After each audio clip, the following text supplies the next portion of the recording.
Hello everyone, and welcome back to Echoes of the Night. I know many of you use these stories to relax, unwind, or even drift off to sleep. Before you get too comfortable, I'd love to hear where you're listening from, your cozy bedroom, a serene living room, or perhaps somewhere peaceful, like a cabin on a rainy night. Don't forget to like and subscribe if you enjoy these chilling tales. Tonight we unravel the eerie secrets behind the whispering wreath, a tale that will make you question the decorations on your own front door. Let's begin. Clara stood at the entrance of the house, staring up at the looming Victorian structure that had once been her home. The windows were dark, the shutters half open, and the front yard was overgrown with weeds. It had been years since she last set foot here, since she left for college, and since the distance had grown between her and her family. But now, she had no choice.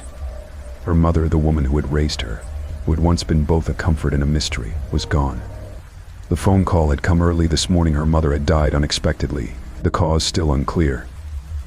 Grief was a weight that pressed against her chest, but it wasn't just sorrow that filled her heart. It was something darker, something that had been buried for years. There was always something unsettling about this house, something her mother had never spoken of, something that Clara had chosen to ignore in her younger years. Now, with her mother gone, it was impossible to ignore any longer. There were answers to be found here, answers that had always been just out of reach. The wreath on the front door caught her attention, an elaborate decoration made of dark green fir branches and gold ribbons.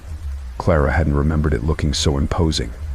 The wreath hung there, silently watching her, as if it had been waiting for her return.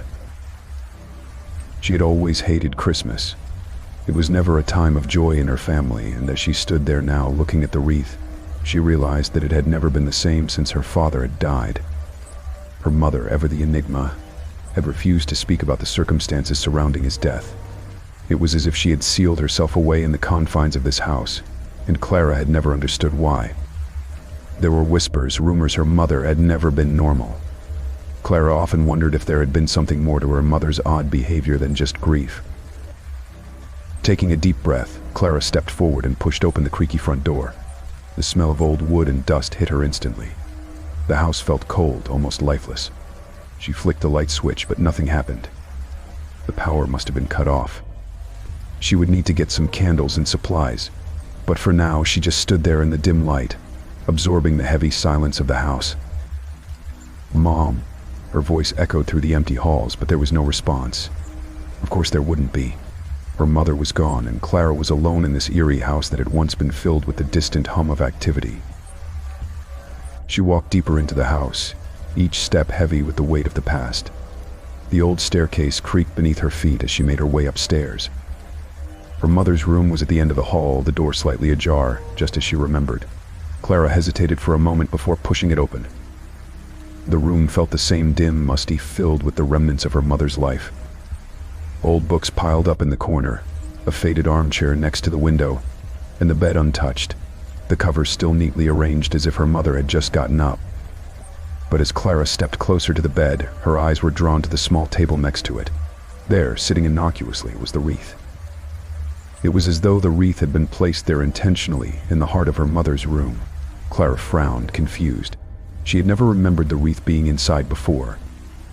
It had always been hung on the front door, a staple of her mother's obsession with Christmas decorations. But why was it here now? And more importantly, why was it still here after everything? Her fingers hovered over the wreath's edges, and she felt a chill run down her spine. The whispering started suddenly, faint at first, like the wind rustling the leaves outside. Clara froze. Her heart began to race as the sound grew louder, clearer. It was as though someone or something was calling her name. "Clara." She jerked her hand back, her breath catching in her throat. Her pulse thudded in her ears, and she looked around the room, trying to find the source of the whisper. There was nothing, no one. The house was silent again, the faint hum of her breath the only sound. Her mind raced.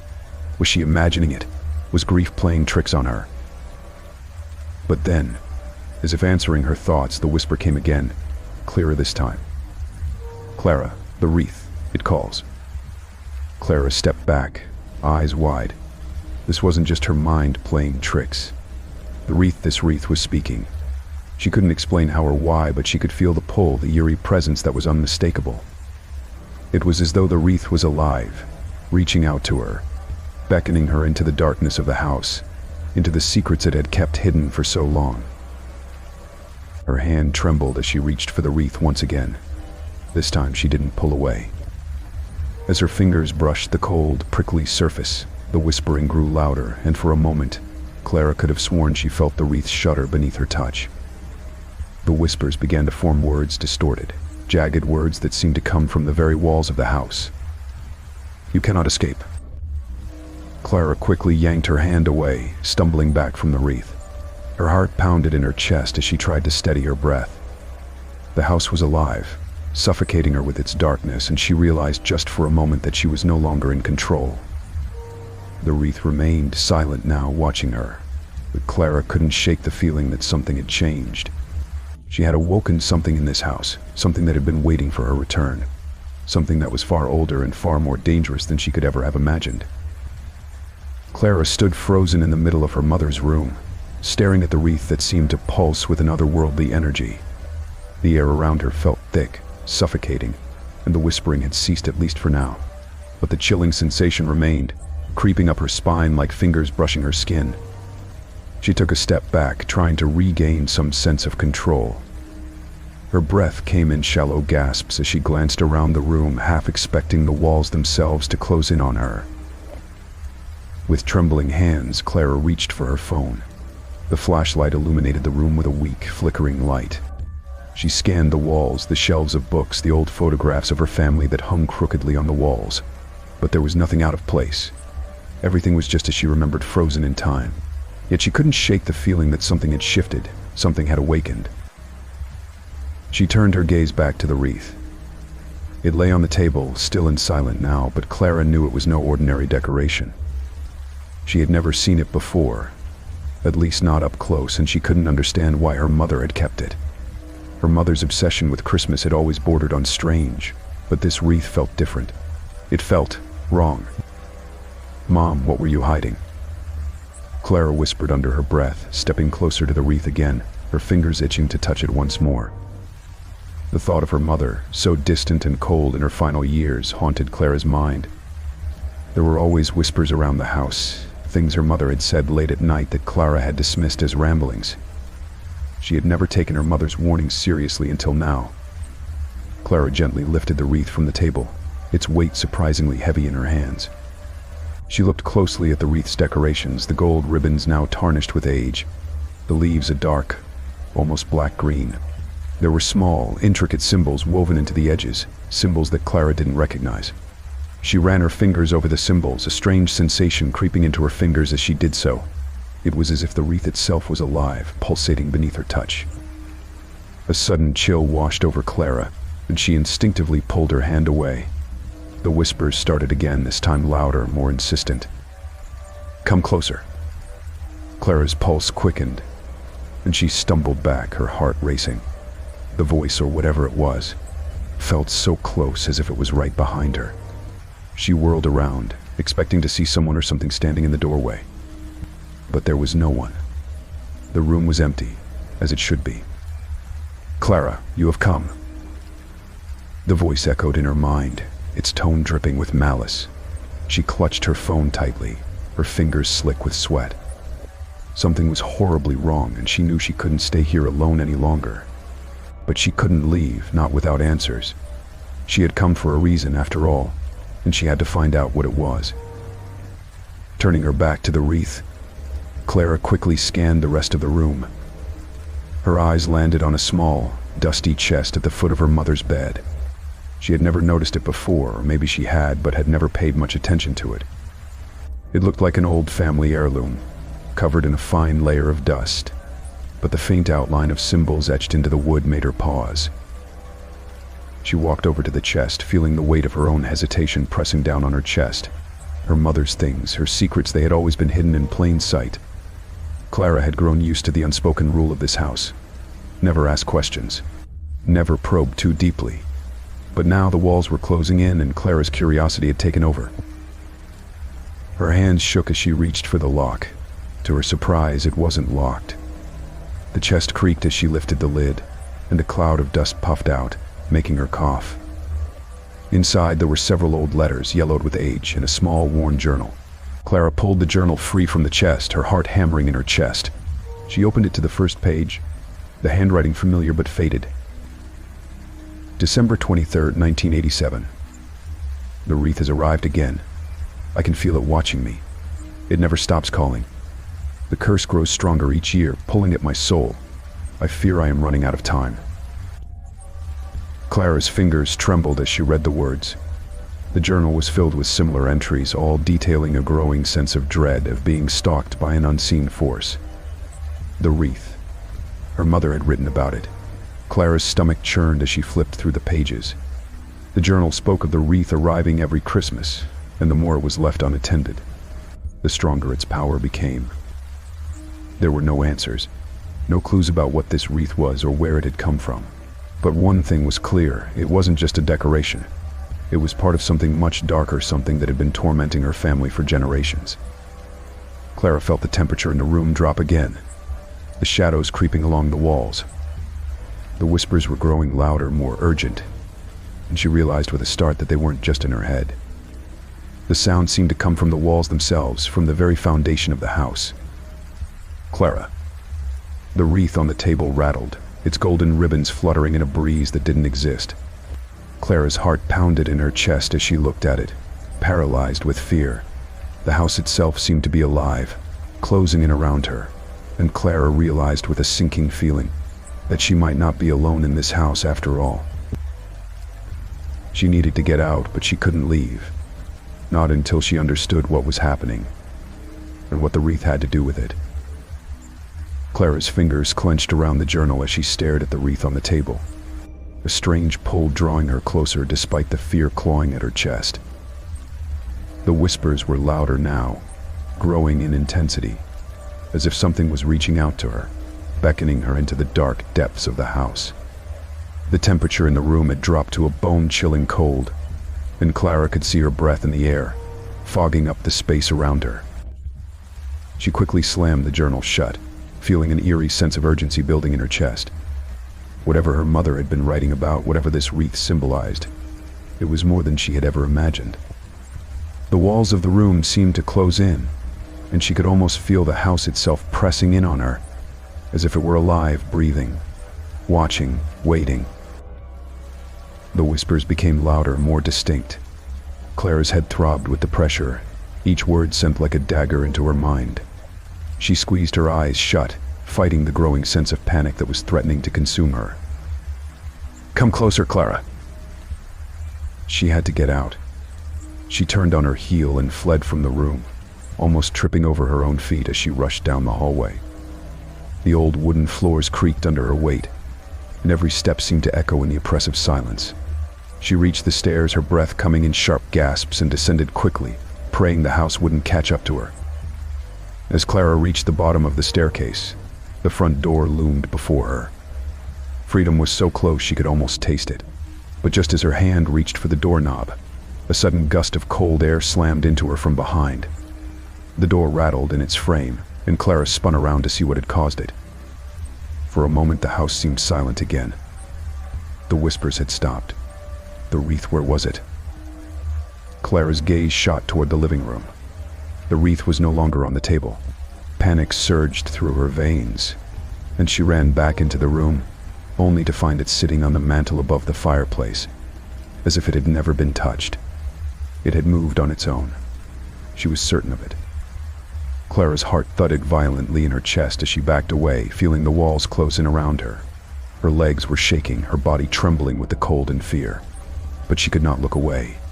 The wreath sat there perfectly still, as if it had always been there.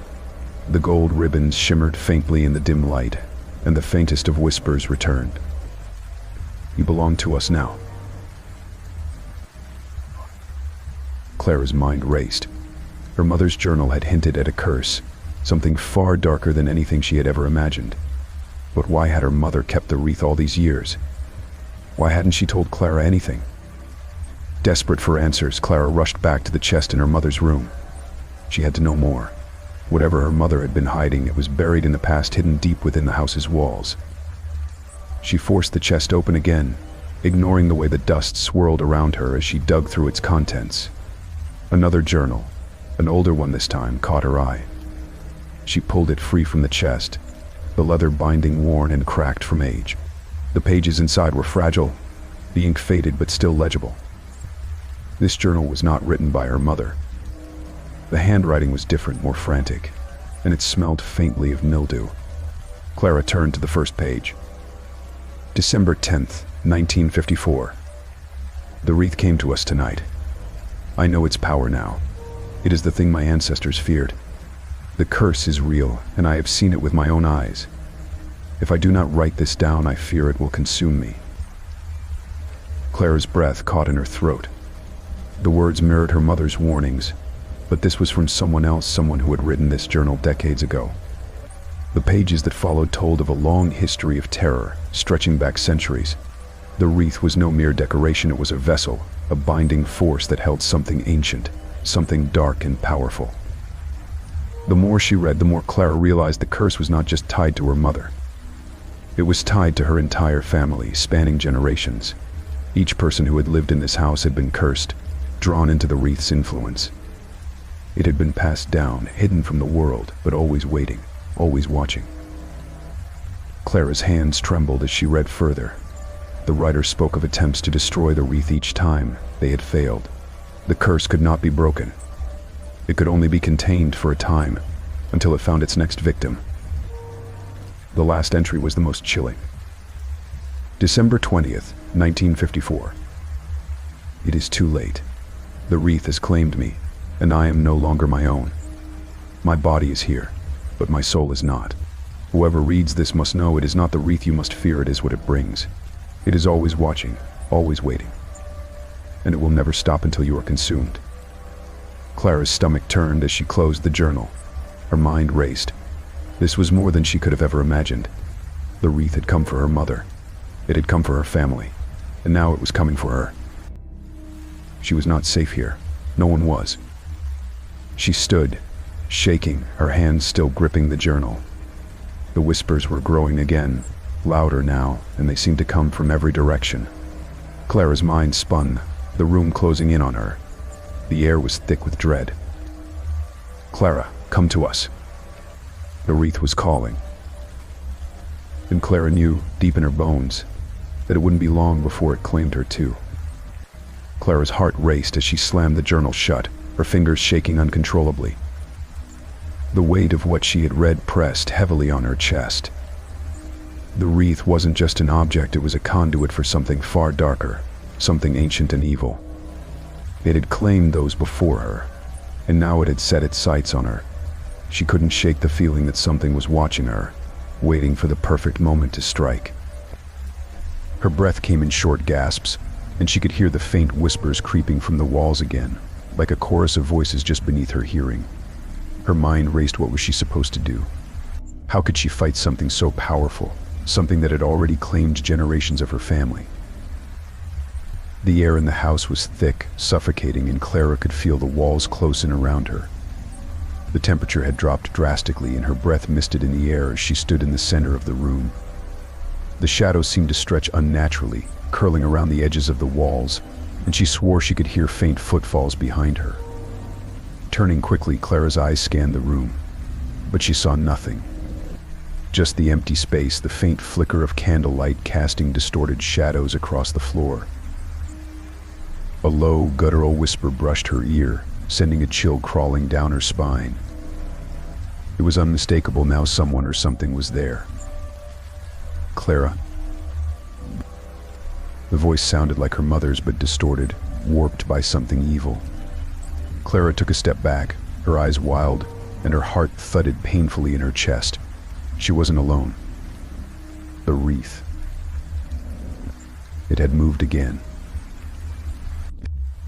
She spun toward the mantel, where the wreath had been sitting before.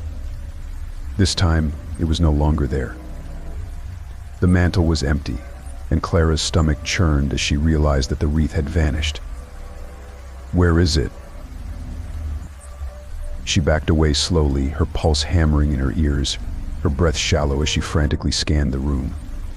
The whispers grew louder, more frantic, more desperate. It was as if they were closing in on her from all sides, rising in a maddening crescendo. "Come closer, Clara." Clara's feet moved before she could think, her body reacting instinctively to the malevolent force that seemed to surround her. She rushed through the darkened hallway, moving deeper into the house, past the grand staircase and toward the back rooms where her mother had once kept her personal belongings. There had to be something, some clue she had missed. Maybe there was a way to stop this. As she entered the small study at the back of the house, she froze. The wreath sat on the desk. It was glowing faintly, a dull, sickly green light emanating from its twisted form. The ribbons seemed to ripple as though they were alive, pulsing with an unnatural energy. Clara stepped toward it, but before she could touch it, the door slammed shut behind her, trapping her in the room. A shiver of fear crawled down her spine, but Clara didn't move. She couldn't. Her legs were frozen to the floor, her breath caught in her throat. The wreath was calling her, its whispers now loud enough to drown out everything else. They were everywhere. They were in her mind and her soul, reaching into the deepest corners of her thoughts. "Clara." The wreath began to spin, slowly at first, then faster. The air crackled with energy and Clara felt the room close in on her, the walls pressing against her until she could hardly breathe. Her eyes were fixed on the wreath, and she could feel herself being drawn to it, like a moth to a flame. Suddenly, the temperature in the room dropped even further, and Clara could see her breath condensing in the frigid air.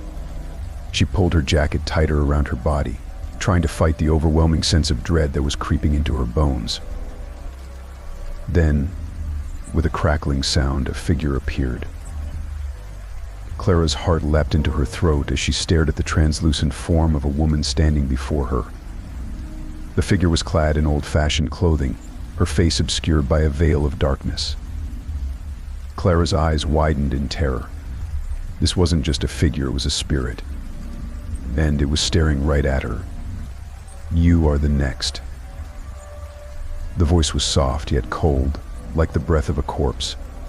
The spirit's eyes seemed to burn with an unnatural light, and Clara felt the weight of its gaze like a vice on her chest. She wanted to scream, but no sound came. Her mouth was dry, her throat constricted in fear. The spirit raised one skeletal hand, pointing directly at her. As it did, the whispers intensified, a cacophony of voices filling the room. Clara clutched her ears, trying to block them out, but they were inside her head now, relentless.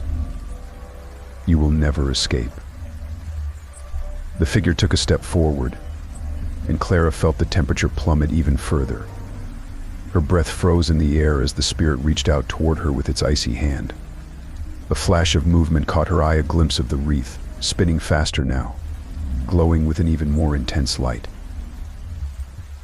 Without thinking, Clara lunged forward, grabbing the wreath and tearing it from the desk. The instant her fingers touched it, the room seemed to shudder, and the world tilted on its axis.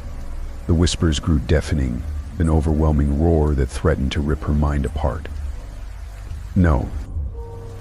Wait. A sharp pain shot through Clara's skull, and she cried out in agony. The spirit vanished and the wreath's glow dimmed, but the weight of its presence remained, pressing down on her. Clara could hear her own heartbeat thundering in her chest as she stumbled backward, clutching the wreath to her chest. The whispers began to fade, but they were not gone. They lingered, just at the edge of her hearing. Clara wasn't safe yet. The curse was still there. And now, she knew she was part of it. Clara stood there, clutching the wreath to her chest as her mind reeled. The room around her was silent now, eerily still after the chaos she had just witnessed.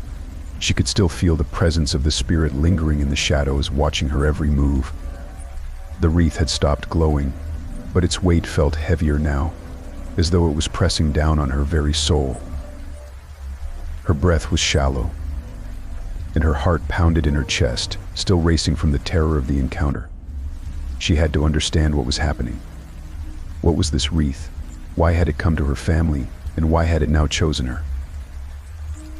Clara's gaze wandered to the room around her. Her mother's study, once a place of quiet contemplation, now felt like a mausoleum, a place where the echoes of the past could no longer be ignored. The journal she had found earlier lay open on the desk, its pages fluttering slightly as though disturbed by an unseen force. Clara moved toward it, her legs unsteady beneath her. The wreath, still clenched tightly in her hands, seemed to pulse softly, a faint thrum vibrating through her palms.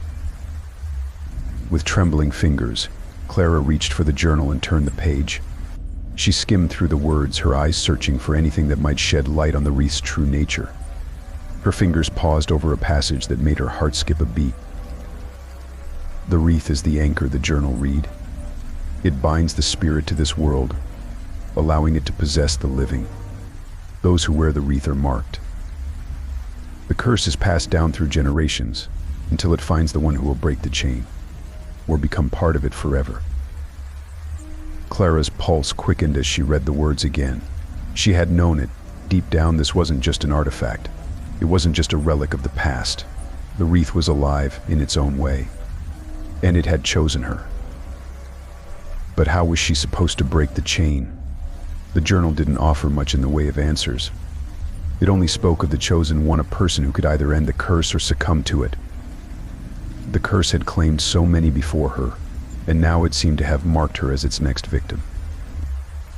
The air in the room shifted, thickening with an oppressive energy. Clara shuddered, the hairs on the back of her neck standing on end. She wasn't alone. Turning quickly, Clara's eyes scanned the room, her breath catching in her throat. The shadows in the corners seemed to move, swirling as if alive. For a moment she thought she saw someone standing just beyond the reach of the candlelight. She blinked, and the figure was gone, vanishing into the darkness like a fleeting nightmare. Clara could feel her heart pounding against her ribs, the blood rushing in her ears. She had to get out of the house. She couldn't stay here, not with the wreath still in her possession. It was too dangerous, too powerful. But where could she go? The curse had already followed her home, and it would follow her wherever she went. The whispers began again, softer this time, but still there, a constant presence at the edge of her mind. Clara.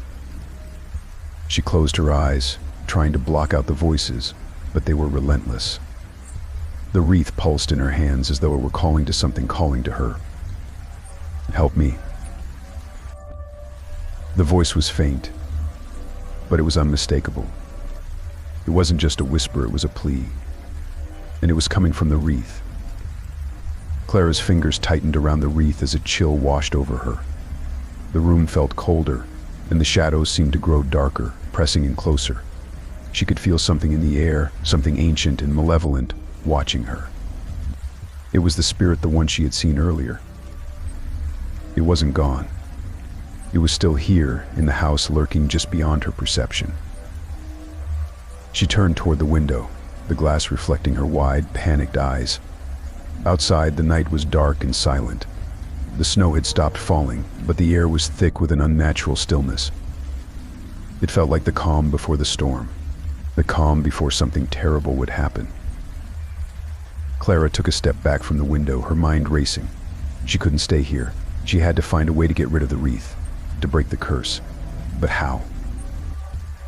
As if in answer to her thoughts, the wreath in her hands pulsed again, sending a wave of cold through her body. Clara gasped, her breath hitching as she felt a presence, something dark, pushing against her chest. The air around her shimmered, and then, like a wave crashing down, the force exploded through the room. Clara stumbled backward, falling to her knees as the world seemed to twist and warp. The walls of the room rippled, stretching and contracting as though the house itself were alive. The wreath flared with an eerie light, casting long, distorted shadows across the room. "Clara." The voice was louder now, filling her ears, and Clara could feel the cold, clammy hand of the spirit gripping her heart. It was stronger now, more insistent. The whispers were no longer whispers, they were commands. The wreath was taking over, pulling her deeper into its web of darkness. "You cannot escape." Clara gasped for breath, her chest tight, her vision swimming as the room spun around her. The wreath was pulling her in, suffocating her, drowning her in its dark power. And as she struggled to fight back, she heard the voice again, this time clear as day. I am the curse. The words sent a tremor through her body, and Clara realized with a terrible certainty that the wreath wasn't just a tool of the spirit. It was the spirit. Clara's body trembled as the truth settled over her like a suffocating blanket. The wreath, the thing she had thought to be nothing more than a family heirloom, was not just a cursed object. It was the very vessel of the spirit that had haunted her family for generations. She had unwittingly brought the curse back into her life, and now it was threatening to consume her. The whispers had quieted, but the weight of the air remained heavy, oppressive. The room was darker now, the shadows deeper, as if the house itself were holding its breath. Clara's hands shook as she held the wreath, which had begun to pulse in her grasp, its cold touch leaching into her skin. The same sense of dread that had gripped her earlier now crawled under her skin, burrowing into her very bones. I am the curse. The voice echoed in her mind, and Clara felt the pull of it again. It was like a force of gravity that was impossible to escape. Her chest tightened, her heart beating faster as she realized what the voice meant. The wreath had been the anchor for the spirit, keeping it bound in the house for years. But now that she had touched it, she had become the vessel, and the spirit was preparing to take over her. Clara staggered to her feet, her legs unsteady beneath her as her head spun. She had to think she couldn't let this happen. There had to be a way to break the curse, to rid herself of the wreath's power. She couldn't let it control her, couldn't let it win. Her eyes fell on the journal again. The pages still open, its faded writing a silent testament to the truth she had just uncovered. She approached the desk once more, the wreath still pulsing in her hands, and flipped through the pages in desperation. The journal's words blurred together, as if the ink itself was fighting against her efforts. But Clara was determined. She had to find something, anything that could help her. And then, at the back of the journal, she found it. A single, cryptic sentence. To sever the curse, one must return the wreath to where it began. Clara blinked, rereading the words. Her pulse quickened. She didn't know where the wreath had come from, but she knew it had been in her family for as long as she could remember. She thought back to the house itself, the old manor that had been passed down through generations. It was clear now that the curse had originated in that very house. But where in the house? What place could hold the power to sever the bond between the wreath and the spirit? Clara's mind raced as she thought about the manor. The house had always been full of strange, unexplained occurrences, flickering lights, cold spots, whispers in the halls. But there was one room she had never dared to enter. A room that had been locked for as long as she could remember. Her grandmother had always told her to stay away from it, warning her that it was a place of darkness, a place where the curse had begun. The room at the end of the hall. Clara's stomach twisted as the memory of that room surfaced in her mind. She had always been forbidden from going near it, but now she realized it was the only place where the curse could be broken. The wreath needed to return to its origin, and that room held the key. But could she make it there? The spirit was already so close, already clawing at her mind, whispering in her ears. It was stronger now than ever before, its presence suffocating. Clara could feel it, a cold weight pressing against her chest as she turned toward the door. The wreath pulsed again in her hands, sending a chill through her body, and she felt the voice stirring inside her mind. You cannot escape. You cannot break the chain. Clara's breath quickened, and the room seemed to grow colder, the shadows stretching toward her like fingers reaching from the dark. She knew she couldn't stay here. She couldn't let the wreath consume her. She had to go to the room at the end of the hall. She had to find the place where the curse had started and destroy it once and for all. With a burst of resolve, Clara gathered all the strength she had left and moved toward the door. The wreath still pulsed in her hands, its cold energy like a weight she could hardly bear, but she pushed on. Each step felt heavier than the last, as though the house itself were trying to pull her back, to keep her from breaking the curse. She reached the hallway, the silence pressing in around her. The door to the room at the end of the hall loomed ahead, dark and imposing. Clara's heart thudded in her chest, each beat like the ticking of a clock counting down to something terrible. She reached for the handle, and as her fingers brushed against it, the door creaked open on its own, as if welcoming her. The room inside was dark, shrouded in a thick, suffocating shadow. The air was heavy with the scent of something stale and decaying, as though it had been locked away for centuries. Clara stepped inside, her eyes straining to see in the gloom. The wreath in her hands began to pulse again, stronger now, as if it were reacting to the darkness within the room. And then she saw it. In the center of the room stood an altar, a stone pedestal covered in dark, brittle vines. Atop it lay a single weathered object, another wreath, older and far more sinister than the one Clara held. It was dark, almost black, and the air around it seemed to shimmer with an unnatural energy. The wreath seemed to pulse with the same rhythm as Clara's, as if it were calling to it, calling to her. Clara's breath caught in her throat. This was it. This was where it had all begun. The wreath that had cursed her family, the wreath that had haunted them for generations, was here. And now, she had to return the wreath she held to this altar, to sever the connection between the spirit and the world of the living. But as Clara stepped forward, the wreath in her hands began to grow colder, its power increasing. The voice inside her head grew louder, more insistent, pleading with her. "You cannot destroy me. I am eternal." Clara's pulse quickened as she raised the wreath high, ready to place it on the altar. But the air around her shifted. The shadows in the room grew deeper, darker, as if the very walls were closing in on her. "You will be mine." Shh. Clara's heart raced in her chest, her breath shallow and quick as the wreath in her hands pulsed with a growing, unnatural force. The shadows in the room twisted and coiled around her like living tendrils, pressing in from all sides. She could hear the whispers again, louder than before, insistent, mocking. "You cannot escape me. You are mine now, Clara." The voice in her mind was no longer distant. It was inside her, consuming her thoughts, worming its way into her very soul. Clara's body trembled as she stood frozen in place, the wreath's dark power suffusing the air around her. The energy in the room was thick, oppressive, like a storm ready to break. Her gaze flickered toward the altar, where the other wreath lay. It was old, its leaves brittle and curling, its dark aura almost palpable. Clara had come so far, had fought so hard to understand the curse and to break it. But now, standing in front of the altar, she felt a creeping doubt, a fear she hadn't experienced before. Could she really do this? Could she return the wreath to the place where the curse had begun and end it for good? The thought of the ancient wreath on the altar seemed to promise relief, yet the wreath in her hands warned her of something more sinister. "You think you can stop me? You think you can return me to the darkness?" Clara flinched at the voice, a cold sweat breaking out on her skin. It was becoming harder to think clearly, harder to keep her resolve. Her fingers tightened around the wreath, and the pulsing grew stronger, faster. The wreath wasn't just an object, it was alive, feeding off her fear, feeding off her hesitation. Clara shook her head, willing herself to focus. She could not afford to let the spirit consume her.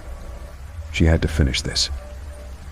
So, with a deep, steadying breath, she stepped toward the altar, her feet dragging against the floor as if the house itself was trying to hold her back. The wreath in her hands grew colder with every step she took, its dark energy nearly unbearable. Her fingers ached, but she forced herself forward, her gaze fixed on the altar. The moment she placed the wreath on the stone pedestal, a violent rush of wind swept through the room, slamming the door shut behind her. Clara jumped back, her heart pounding. The wreath on the altar began to vibrate, a low hum filling the air as if it were alive, thrumming with power, thrumming with evil. Clara's pulse quickened as the room seemed to collapse inward. The shadows writhed and danced, forming shapes in the dark corners of the room. The wreath in her hands began to burn cold, burning her palm, making her flesh crawl. She tried to pull away, but the wreath seemed to cling to her, its power tightening around her like a vice. "You cannot break me. I will not be forgotten." The voice was louder now, screaming in her head, the force of it nearly breaking her will. Clara screamed, her knees buckling beneath her as she struggled to maintain control, but the wreath would not release her. "You are mine." The shadows surged toward her, reaching for her, their tendrils pulling her into the darkness.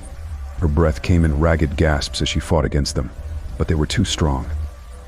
The air around her seemed to freeze, and she could feel the spirit's presence pushing her deeper into the grip of the curse. In that moment, Clara realized that the wreath was not just a vessel for the spirit, it was a part of it. And no matter how hard she tried, she would never be able to separate herself from it. She would never escape the curse. The room seemed to shrink, the walls closing in, the shadows surrounding her. She felt a sudden weight in her chest, a coldness that seeped into her bones. The spirit was laughing, mocking her.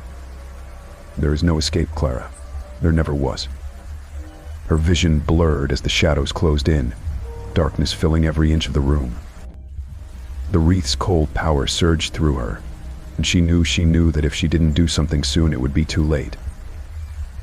Desperation flooded her veins. Clara's hand shot out, clutching the wreath with every last ounce of strength she had left. She raised it high, and the shadows recoiled as if they were afraid.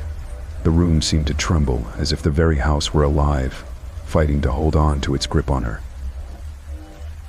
She didn't think.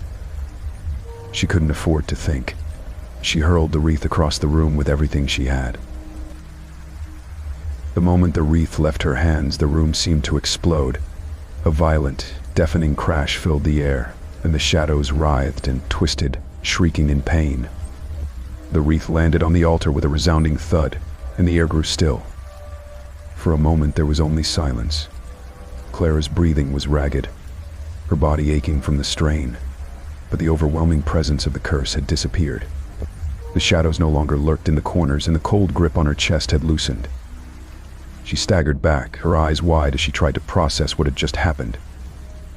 The wreath on the altar lay still, its power dissipated, no longer pulsing with the malevolent energy that had gripped her for so long. But Clara knew it wasn't over. The house, the curse, it was still there. The spirit hadn't been destroyed, not completely. And now, more than ever, Clara realized that she was tied to it, bound to it in a way she couldn't escape. The silence in the room was thick, like a heavy fog pressing against Clara's chest. She stood frozen, staring at the wreath on the altar, her body trembling from the effort it had taken to throw it. For a moment she thought she might have won, that the curse was finally broken, that she could breathe again. But the room felt wrong. The shadows in the corners weren't gone, they had simply changed, swirling in new, unfamiliar patterns, as if waiting for something. The air was heavy, suffused with a low, humming energy that buzzed like the aftershocks of a storm. Clara's pulse raced. She knew the spirit wasn't gone. Not completely. It had been too powerful, too ancient, to just vanish with a single act. The wreath had returned to the altar. But it wasn't the end. It was just the beginning. She backed away from the altar, her mind racing. She had thrown the wreath away, but in doing so she had felt something more, something deep and primal, like a pulse under her skin. The spirit was still here, lingering in the house, in the walls, in the very air she breathed. The wreath holds more than you think, Clara, more than even you can understand. The voice was faint at first, a whisper in the recesses of her mind, but it quickly grew louder, more insistent. The tone was no longer mocking, but filled with something darker, something far more dangerous. Clara's breath caught in her throat. The voice was coming from inside her now, the same voice that had whispered to her when she first discovered the wreath. She clutched her head, trying to push it out, but it felt as though the words were written into her very soul. "You think you can rid yourself of me? Think again." She gasped as the air around her grew colder. The temperature in the room dropped rapidly, the warmth from the fireplace now a distant memory. Clara wrapped her arms around herself for warmth, but the chill cut straight through her, icy and unrelenting. Suddenly the room shifted. The shadows seemed to lengthen, their forms twisting into unfamiliar shapes, their edges blurring into something indistinct. The walls themselves seemed to pulse, the house alive with the dark energy that the wreath had unleashed. Clara turned toward the doorway, but the hall beyond was no longer the same. The once familiar walls had changed, their wallpaper peeling away, revealing a dark void beyond. It was as if the house itself had transformed into something foreign, something alive. A flicker of movement caught her eye. She spun around, her heart thudding painfully in her chest. There, standing in the corner of the room, was a figure. At first, Clara thought it might be a trick of the light, a figment of her imagination. But as her eyes focused, she saw the figure more clearly. It was a woman, draped in tattered clothes, her face obscured by a veil of darkness. The figure's features were indistinct, as if her form was constantly shifting, unable to hold a steady shape. The woman's eyes, however, were clear, dark, and empty, hollow voids staring straight at Clara's soul. Clara stumbled backward, her breath catching in her throat. The woman took a slow, deliberate step toward her, the ground beneath her feet seeming to ripple with each movement. The voice spoke again, this time with an urgency that sent a chill through Clara's bones. "She's come. She's been waiting." Clara's eyes widened as she realized the figure was no mere apparition. It was a part of the curse, a manifestation of the spirit that had been bound to the wreath. The woman was the one who had been calling to her all along, the one who had led her into this trap. The figure raised a hand, and Clara felt a sharp, cold pressure in her chest, as if invisible fingers were gripping her heart. She gasped for air, struggling to breathe as the dark force intensified. "You should never have returned," the voice hissed. "Now you will be mine. Forever." Clara stumbled backward, her legs weak beneath her. She needed to escape, but the room was closing in on her. The woman in the corner advanced slowly, her feet barely touching the ground, her presence suffocating. Clara's pulse thundered in her ears as panic threatened to consume her. The wreath on the altar seemed to glow faintly, as if alive, watching her every move. Clara turned toward it, knowing she had no choice. The wreath was the key, the only way to break the curse and free herself from the dark figure that approached her. But as she stepped toward it, the shadows in the room surged forward, blocking her path, pushing her back. The pressure in her chest grew unbearable, like a vice tightening around her ribs. "You can't escape," the voice growled. "Not anymore." Clara gritted her teeth, fighting against the pull of the darkness, her vision narrowing as the figure drew closer. She had to do something, anything, to break free. But her mind was clouded with fear, her every move restricted by the unseen force. The dark figure reached out, her fingers brushing against Clara's cheek, sending a shock of ice through her skin. Clara gasped, but before she could react, the house seemed to shift again. Suddenly, everything went silent. The pressure released. Clara blinked, confused, her heart racing. The figure was gone. The shadows receded. The room had returned to its original state, the eerie hum of energy gone. Clara stood in the center of the room, drenched in sweat, her mind whirling with disbelief. She had been so close to being lost. But as she looked down at the wreath on the altar, she realized that the battle had just begun. The house had shown her a glimpse of its power, but the curse had not yet revealed its true face. Clara stood motionless in the center of the room, her mind struggling to comprehend the events that had unfolded. The figure, the woman, had vanished, and yet the weight of her presence lingered in the air like a heavy fog. The temperature in the room had dropped even further, her breath forming faint clouds in the icy atmosphere. The wreath on the altar pulsed softly, as though it were breathing, alive with a malevolent energy. It was calling to her, beckoning her to approach, to finish what she had started. But Clara was paralyzed by fear. The shadowy figure she had seen was no mere apparition. It was real, and it was powerful. She turned her gaze away from the wreath, her eyes scanning the room for any sign of the woman. The silence that followed was deafening, the kind of silence that seemed to press against her eardrums, suffocating her. But in that silence she began to hear something, whispers, faint at first, like distant voices calling from beyond the grave. Clara strained to listen, her heart pounding in her chest as the whispers grew louder, more distinct. They seemed to be coming from all directions, filling the room with an overwhelming sense of dread. It was as if the walls themselves were alive, speaking to her in a language she couldn't understand. "You shouldn't have come," the voices murmured in unison, their tone laced with both sorrow and malice. "The wreath calls for more than you think. The curse is alive. It will never let you go." Clara's breath quickened as the whispers continued, their words slicing through her mind like 1,000 sharp blades. She tried to block them out, but they were relentless, pushing deeper into her thoughts, invading her very soul. "The past is not gone," one of the voices hissed. "It lives here, in this house, in the wreath. You cannot outrun it. You cannot escape." The room seemed to shift again, the shadows twisting and swirling like living creatures. Clara felt a cold hand on her shoulder, but when she spun around, no one was there. Her pulse raced as panic surged through her veins. The whispers continued, each one more desperate, more insistent than the last. Clara clutched her head in her hands, her mind teetering on the edge of madness. "You are not alone, Clara. We are always watching, always waiting." She collapsed to her knees, her vision blurring as tears streamed down her face. The voices were in her head now, inside her, controlling her thoughts, driving her to the brink of insanity. She had to get out. She had to leave this cursed house before it consumed her entirely. But every time she tried to stand, the whispers grew louder, more insistent, like a cacophony of souls crying out from the darkness. "Leave if you can, but know this."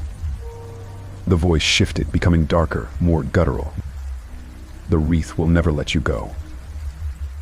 Suddenly, the ground beneath Clara's feet trembled, and the walls around her began to crack. The sound of something heavy and ancient shifting echoed through the house, as if the very foundation of the building was coming to life. Clara scrambled to her feet, panic overtaking her. She rushed toward the door, but as she reached for the handle, she froze. The door was no longer the same. It was covered in intricate, twisting patterns, as if something had marked it, sealed it from the other side. Her heart sank as she realized that the house itself was trapping her, that the wreath had more power than she had ever imagined. The whispers had warned her, but she hadn't understood. She hadn't realized that the house, the wreath, and the curse were all part of the same dark web, a web that had ensnared generations before her, and would continue to do so long after she was gone. A sudden, chilling wind swept through the room, and Clara's eyes were drawn back to the altar.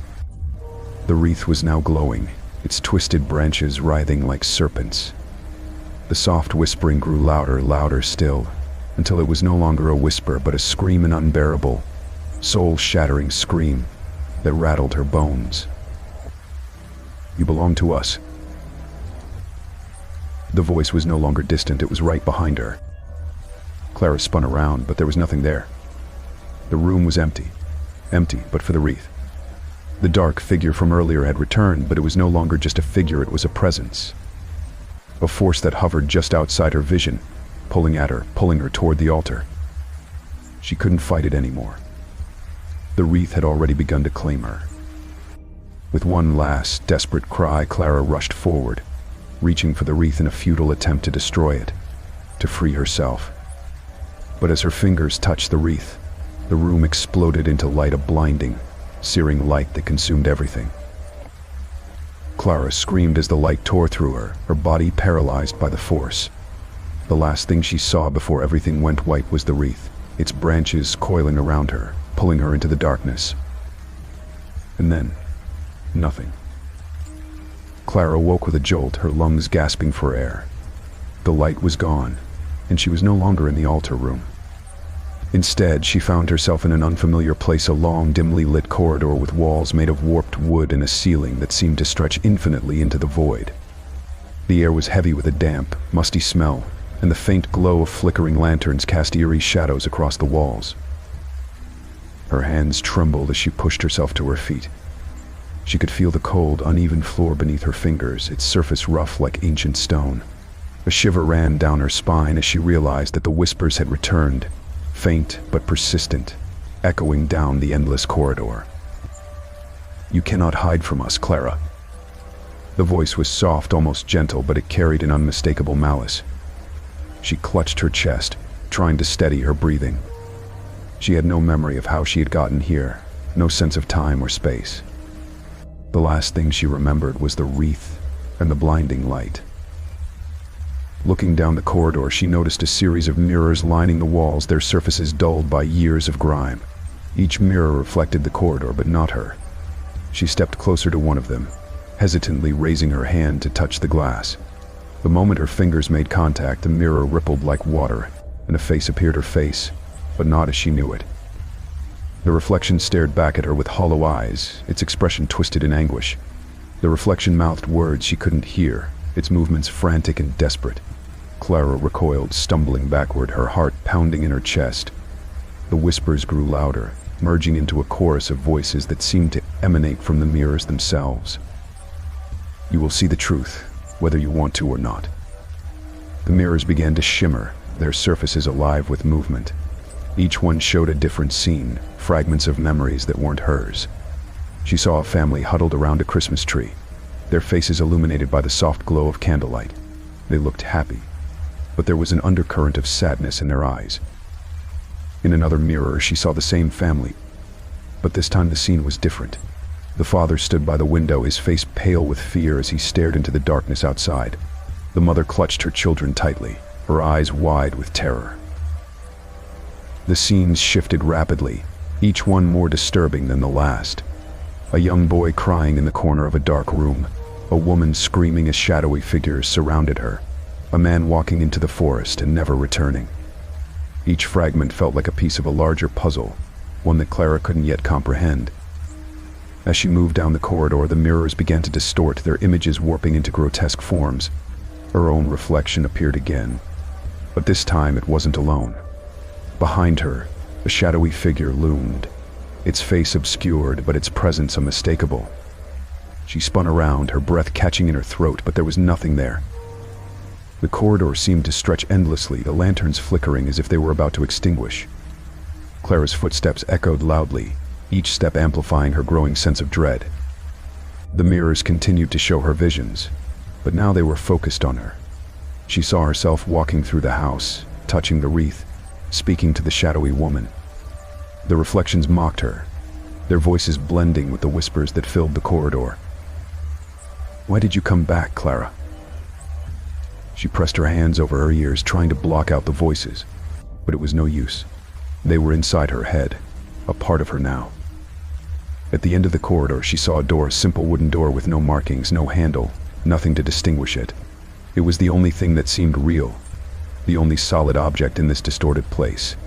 She hesitated, her instincts screaming at her to turn back, but there was nowhere else to go. As she approached the door, she noticed something carved into the wood. The marks were faint, almost invisible, but as she traced her fingers over them, she realized they formed words. "The truth lies within." Her heart raced as she pushed against the door, expecting resistance, but it swung open effortlessly. The room beyond was small and circular, its walls lined with shelves filled with dusty books and trinkets. In the center of the room stood a single object, a large, ornate mirror. Unlike the others, this mirror was pristine, its surface gleaming like silver. Clara stepped closer, drawn to the mirror as if by an invisible force. Her reflection stared back at her, but this time it wasn't distorted. It was her, and yet it wasn't. The figure in the mirror smiled, a cold, cruel smile that sent a chill down her spine. "You've come so far," the reflection said, its voice echoing in the small room. "But the worst is yet to come." Before Clara could react, the reflection reached out, its hand breaking through the glass. The mirror shattered and darkness engulfed her once more. When Clara opened her eyes, she was no longer in the small room. She found herself standing in the middle of a vast, empty field under a night sky devoid of stars. The air was eerily still, and the only sound was her own shallow breathing. In the distance, she saw a faint glow, a single light flickering like a candle in the darkness. She hesitated, but something compelled her to move toward it. The field felt endless, and with each step, the ground beneath her shifted, soft like ash. As she neared the glow, she realized it was coming from a lantern held by a figure standing motionless. The figure was cloaked, its face obscured by a hood, but the energy emanating from it was palpable, a mix of familiarity and dread. "Who are you?" Clara asked, her voice trembling. The figure didn't answer. Instead, it raised an arm and pointed toward a new sight, one that hadn't been there before. Clara turned to see an old, dilapidated cabin standing in the middle of the field. Its windows were shattered, and the wooden frame sagged under the weight of time. A faint trail of smoke rose from the chimney, curling into the starless sky. "You seek answers," the figure finally spoke, its voice low and raspy. They wait for you inside." Clara glanced at the cabin, her heart pounding. What is this place? Why am I here? "This is where it began," the figure replied cryptically, "and where it must end." Before she could ask anything else, the figure extinguished the lantern and vanished, leaving her alone in the suffocating darkness. Clara stood frozen for a moment, unsure of whether to move forward or turn back, but the cabin seemed to draw her in, pulling her closer with an invisible force. As she approached the entrance, the door creaked open on its own, revealing a dimly lit interior. The air inside was thick with the smell of burnt wood and decay. The walls were covered in strange symbols carved deep into the wood, and the floor was strewn with broken furniture and remnants of what once might have been a home. In the center of the room stood a large circular table. On it lay an object that made Clara's stomach twist the wreath, but this time it looked different.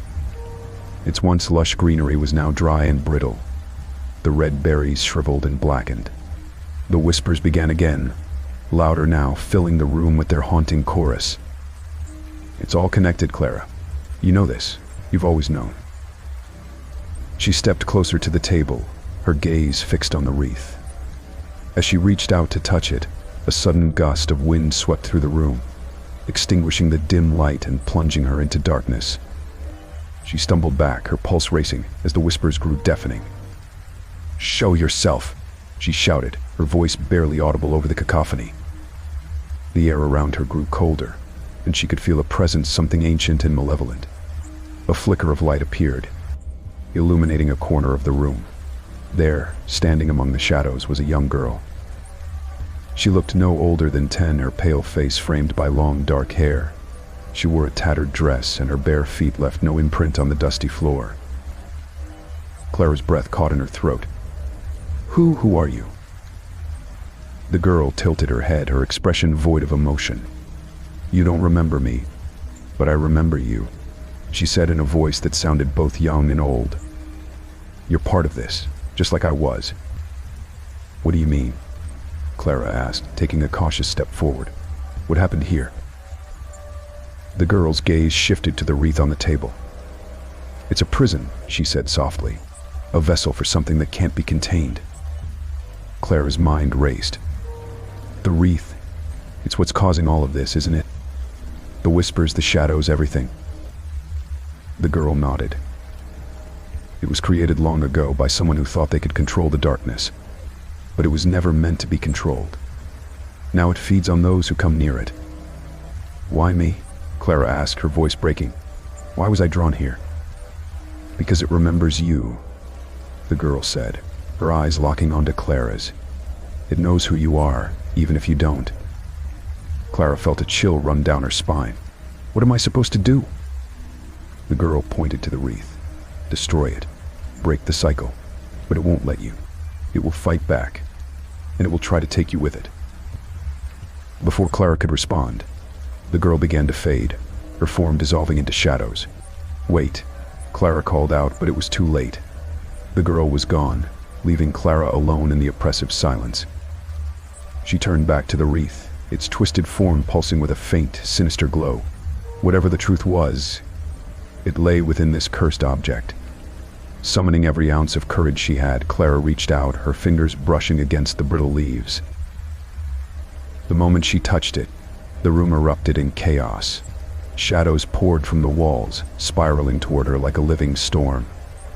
The whispers became screams, and Clara felt a force pulling her into the darkness. Clara struggled against the unseen force dragging her into the abyss. Shadows coiled around her like serpents, tightening their grip with every passing second. The wreath in her hands grew unbearably cold, its jagged edges biting into her skin as if alive. She screamed, thrashing wildly, but her voice was swallowed by the deafening roar of the storm around her. Then, just as the darkness seemed poised to consume her, a sudden burst of light exploded from the wreath. Clara was thrown backward, hitting the floor with a bone-rattling thud. For a moment, the shadows recoiled, writhing as if in agony. She gasped for air, her vision blurred, and realized the wreath was no longer in her hands. It hovered in the air, glowing faintly, as if suspended by invisible strings. From the wreath, a rift began to form, a tear in reality itself. Through the rift, Clara could see another world, one of endless gloom and despair. The air around it shimmered and strange, distorted figures moved within the otherworldly landscape. It was as if the wreath had become a portal to a place where the darkness reigned supreme. Clara crawled backward, her heart hammering in her chest. What is this? What have I done? The whispers returned, but now they were clearer, more distinct. They spoke not in fragments but in full sentences, their tone dripping with malice. You've opened the path, Clara. The threshold is broken. The darkness will claim what it's owed. No, Clara shouted, forcing herself to stand. I didn't mean to, I don't want this. The shadows began to gather again, converging on the wreath. This time their movements were more purposeful, more organized. Clara realized with mounting horror that they were trying to step through the rift. No, she whispered. I won't let this happen. Summoning her courage, Clara rushed toward the wreath. As she reached for it, a figure emerged from the rift, a tall, gaunt being with hollow eyes that burned like embers. Its skeletal frame was draped in tattered robes that seemed to shift and writhe like living shadows. When it spoke, its voice was like 1,000 screams woven together. You dare interfere? The entity hissed, its gaze locking onto Clara. You, who bear the bloodline of those who bound me here. Clara froze. Bloodline? What are you talking about? The entity tilted its head, a cruel smile spreading across its skeletal face. You don't even know your own legacy. How fitting. Your ancestors trapped me within this prison, thinking they could contain the darkness. But you have undone their work. Clara's mind raced, pieces of the puzzle falling into place. The girl's cryptic words, the figure in the field, the symbols carved into the cabin walls, they all pointed to one horrifying conclusion. Her family had been tied to this curse for generations, and now she had become its unwitting catalyst. I didn't mean to open it, she said, her voice trembling. Tell me how to stop this. The entity laughed, a sound that echoed like a death knell. There is no stopping it. The door is open, and I will not return to my prison. But if you wish to try, you will have to face me. Before Clara could respond, the entity lunged at her, its shadowy form twisting and elongating. She barely had time to dodge as its claws raked through the air where she had been standing. She stumbled, grabbing a piece of broken wood from the floor to defend herself. The entity circled her, its movements fluid and predatory. Do you truly think you can stand against me, mortal? You are but a flicker of light in the vastness of my darkness. Clara gritted her teeth, holding the makeshift weapon tightly. Maybe I can't, but I'm not going to let you destroy everything without a fight. The room seemed to warp around them, the walls shifting and groaning as if alive. The shadows grew thicker, closing in on Clara like a living tide. She swung the piece of wood wildly, desperate to keep the entity at bay, but it was like fighting smoke. Her strikes passed through its form with no effect. Just as the entity was about to strike again, a new voice echoed through the room, a voice Clara recognized. It was the young girl from before. Clara, the symbols, use the symbols.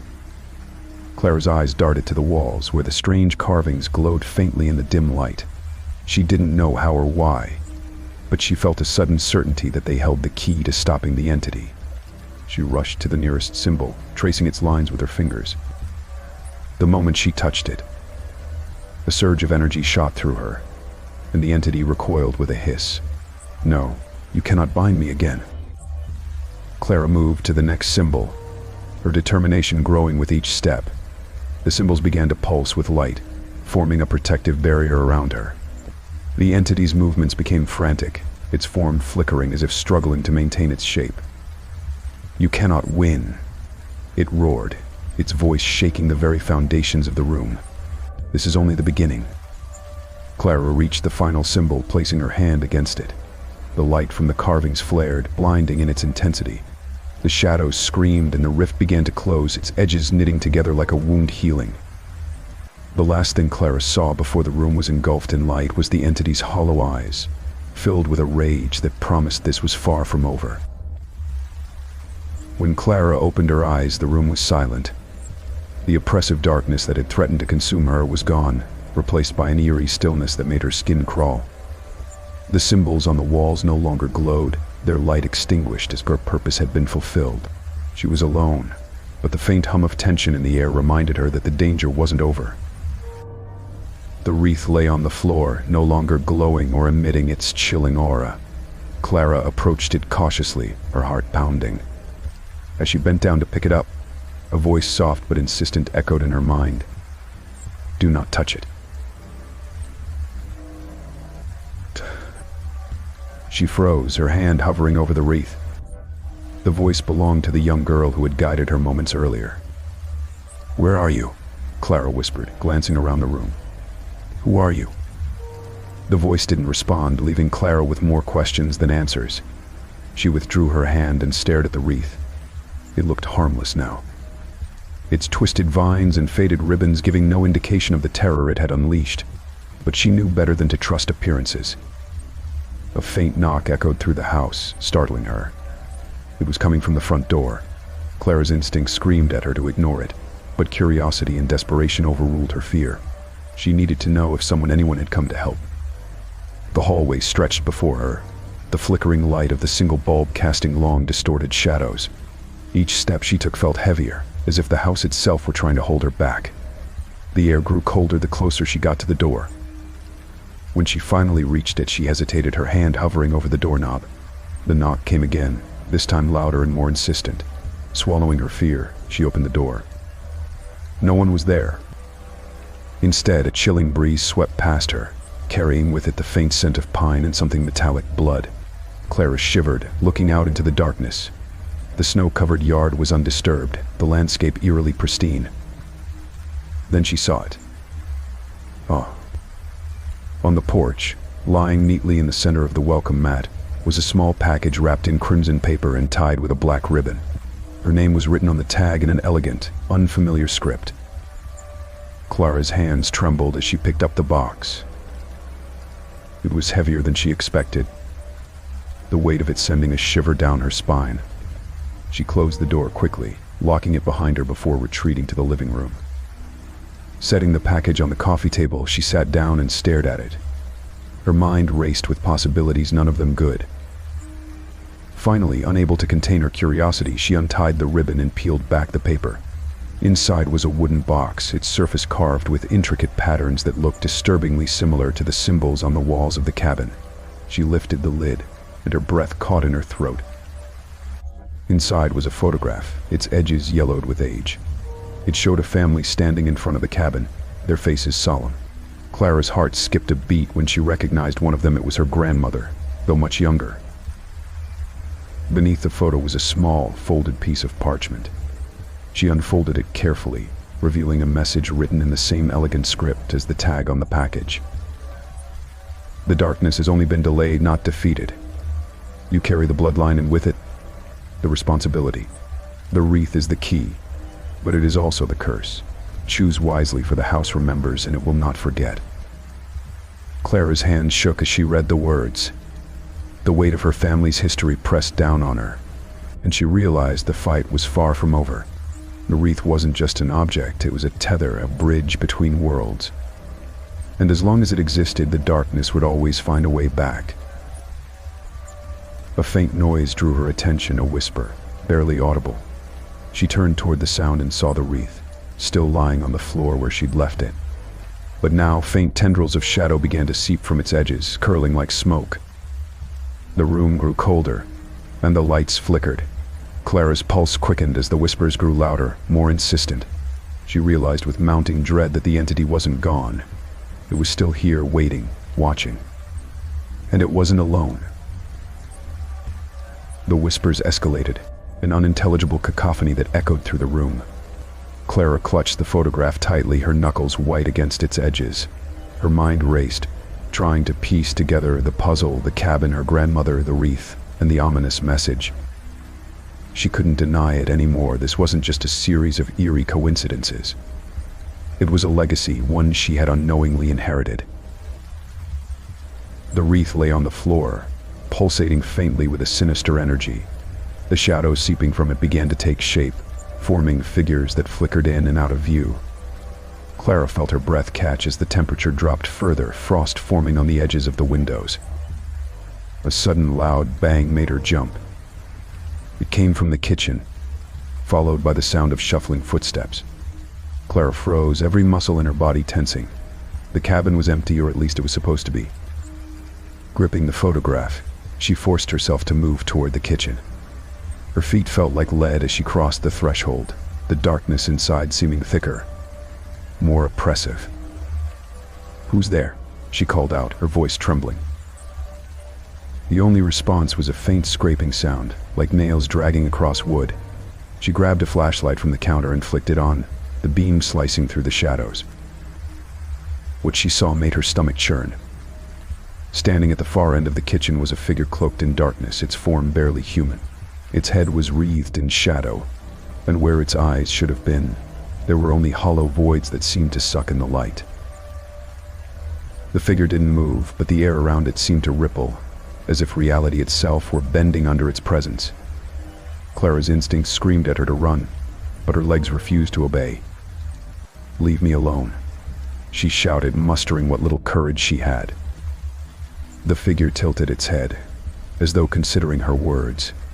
Then, it spoke not in a voice, but in a thought that invaded her mind. "You cannot escape what you are." The words reverberated in her skull, bringing with them flashes of memories that weren't her own. She saw a young girl, her grandmother, she realized, standing in the very same cabin, holding the wreath. Her face was pale with fear as shadowy figures surrounded her. The vision shifted, showing Clara's grandmother burying the wreath in the woods, her hands shaking. The figures loomed in the background, watching, waiting. Clara gasped as the vision ended, leaving her reeling. The figure in the kitchen remained motionless, but its presence seemed to grow stronger, more oppressive. "What do you want?" Clara demanded, her voice cracking. To return, the entity responded, its voice like a cold wind slicing through her mind. "To reclaim what was stolen." She realized then that the wreath wasn't just a cursed object, it was a prison, one that had kept the entity bound for decades. But now the prison was weakening, and the entity was growing stronger. Clara backed out of the kitchen, keeping the flashlight trained on the figure. As she re-entered the living room, her eyes darted to the wreath. The shadows around it were growing denser, and the whispers had turned into a low, guttural hum. She had to do something. If the entity escaped, it wouldn't stop with her, it would spread its darkness far beyond the cabin. But what could she do? The message in the box had spoken of a choice, but it hadn't explained what that choice entailed. She felt trapped, paralyzed by fear and uncertainty. As the shadows in the kitchen began to move, Clara made a decision. She grabbed the wreath, ignoring the icy chill that shot through her hands, and ran to the fireplace. "You want this," she shouted, her voice echoing through the cabin. "Then come and get it." The shadows surged forward, and the whispers turned into an ear-splitting roar. Clara threw the wreath into the fireplace and grabbed the poker, jamming it into the flames to stoke the fire. The wreath ignited, its dry vines crackling as the flames consumed it. For a moment, the shadows hesitated, as if uncertain. Then, they lunged at Clara, engulfing her in darkness. She screamed as the cold pierced her skin, the shadows pulling at her, trying to drag her into the abyss. But she refused to let go of the poker, jabbing it into the fire again and again, sending sparks flying. Finally, with a deafening roar, the shadows recoiled, retreating back into the kitchen. The wreath burned brightly, its flames casting eerie shadows across the room. Clara collapsed to the floor, gasping for air. The whispers had stopped, and the cabin was silent once more. But she knew this wasn't over. The wreath might be gone, but the entity wasn't defeated. Not yet. Clara sat on the floor, staring into the dying embers of the fire. The wreath had been reduced to ash, but the oppressive energy in the room remained. She clutched her knees to her chest, trembling as the weight of what she had just done settled over her. She had burned the wreath, but was that enough? The shadows still lurked in the corners of the cabin, and the entity's presence, though weakened, was far from gone. Her mind raced as she tried to make sense of the visions she had seen. The image of her grandmother burying the wreath lingered in her thoughts, accompanied by an overwhelming sense of guilt and fear. Why had her grandmother hidden it instead of destroying it? And why had Clara been the one to uncover it? A cold wind blew through the cabin, extinguishing the remaining embers in the fireplace. Clara shivered, wrapping her arms around herself. The temperature seemed to drop even further, and the shadows in the room began to shift again. She heard a faint sound, like the rustling of fabric, and turned toward the hallway. There, standing at the edge of the darkness, was the figure from before, but this time it wasn't alone. Behind it, other shapes began to emerge, flickering and indistinct. They were human-like, yet their features were twisted, as if they had been warped by years of torment. Their hollow eyes stared at Clara, and their mouths opened in silent screams. "No," Clara whispered, backing away. "This isn't real. It can't be real." "It is real," a voice whispered in her mind. She clamped her hands over her ears, trying to block out the sound, but it was no use. The voice wasn't coming from outside, it was inside her head, invading her thoughts. "You cannot undo what has been done," the voice continued. "You are part of this now. You always have been." The figures began to move closer, their footsteps echoing unnaturally loud in the silent cabin. Clara stumbled to her feet, her heart pounding in her chest. "What do you want from me?" she screamed. The lead figure tilted its head, its hollow eyes fixated on her. Then, it raised a skeletal hand and pointed toward the bookshelf in the corner of the room. Clara hesitated, her gaze shifting between the figure and the bookshelf. Was this another trick? A trap? But as the shadows pressed closer, she realized she didn't have a choice. Slowly, she made her way to the bookshelf, her legs shaking with every step. She scanned the shelves, searching for something, anything that might explain what was happening. Her eyes landed on an old, leather-bound journal tucked away on the bottom shelf. It looked out of place among the dusty books and trinkets, as though it had been deliberately hidden. She pulled it out and opened it, her fingers trembling as she flipped through the pages. The handwriting was delicate and precise, but the words were filled with desperation and fear. The journal belonged to her grandmother. Clara's breath caught as she read the entries, each one revealing more about the wreath and the entity it had bound. Her grandmother had discovered the wreath when she was a young woman, much like Clara had. She had tried to destroy it, but each attempt had only made the entity stronger. The only way to weaken the entity was to bury the wreath in a sacred place, a location marked by the symbol of an ancient warding spell. Her grandmother had found such a place deep in the woods, where the land's natural energy could suppress the entity's power. But the ritual wasn't permanent. Over time, the entity would regain its strength, and the cycle would begin again. Clara's stomach churned as she realized the truth. By burning the wreath, she had released the entity from its prison. And now, it was free to spread its darkness once more. "No," she muttered, shaking her head. "There has to be another way." She turned the page and found a final entry, written in shaky handwriting. "The cycle must end. The only way to truly destroy the entity is to face it within its own domain. But beware, the cost may be too great." Clara's hands tightened around the journal as a sense of dread washed over her. She didn't know what its own domain meant, but she had a sinking feeling she was about to find out. Behind her, the shadows gathered, their forms growing sharper and more menacing. The lead figure stepped forward, extending its hand toward her. "Come," the voice whispered. "It is time." Clara clenched her jaw, her fear giving way to determination. If this was the only way to end the curse, she would face it. She wouldn't let the entity destroy anyone else's life, not like it had destroyed her grandmother's. She took a deep breath, closed the journal, and stepped toward the figure. The figure's hand was cold and unyielding as it gripped Clara's. The touch sent a shock through her, as though a current of electricity passed from the entity into her body. Shadows swirled around her, and the room seemed to dissolve into a haze of darkness. Clara's breath came in short gasps as her surroundings shifted. The solid walls of the cabin faded, replaced by a vast expanse of black. Wisps of fog curled around her ankles, and the air grew heavy with an unnatural silence. "What is this place?" she asked, her voice trembling. The figure didn't answer, but its hollow eyes seemed to glow faintly, guiding her forward. Clara hesitated, her instincts screaming at her to turn back, but there was no way out. The cabin was gone, and she was completely at the mercy of this twisted realm. Each step felt like walking through molasses, the ground beneath her feet shifting and unstable. The fog grew denser, forming shapes that seemed almost human. Whispers echoed all around her, faint and disjointed, like fragments of a forgotten conversation. "Help me. It hurts. You shouldn't be here." Clara shuddered, her grip tightening on the journal she had brought with her. It was her only link to the real world, a fragile tether to her grandmother's wisdom. The figure stopped abruptly, releasing Clara's hand. Ahead of them loomed a massive doorway, carved from jagged stone. Strange symbols glowed faintly along its surface, pulsing like a heartbeat. Clara recognized the symbols from her grandmother's journal, the ancient warding spell meant to suppress the entity's power. The door creaked open, revealing a void of shimmering, dark light.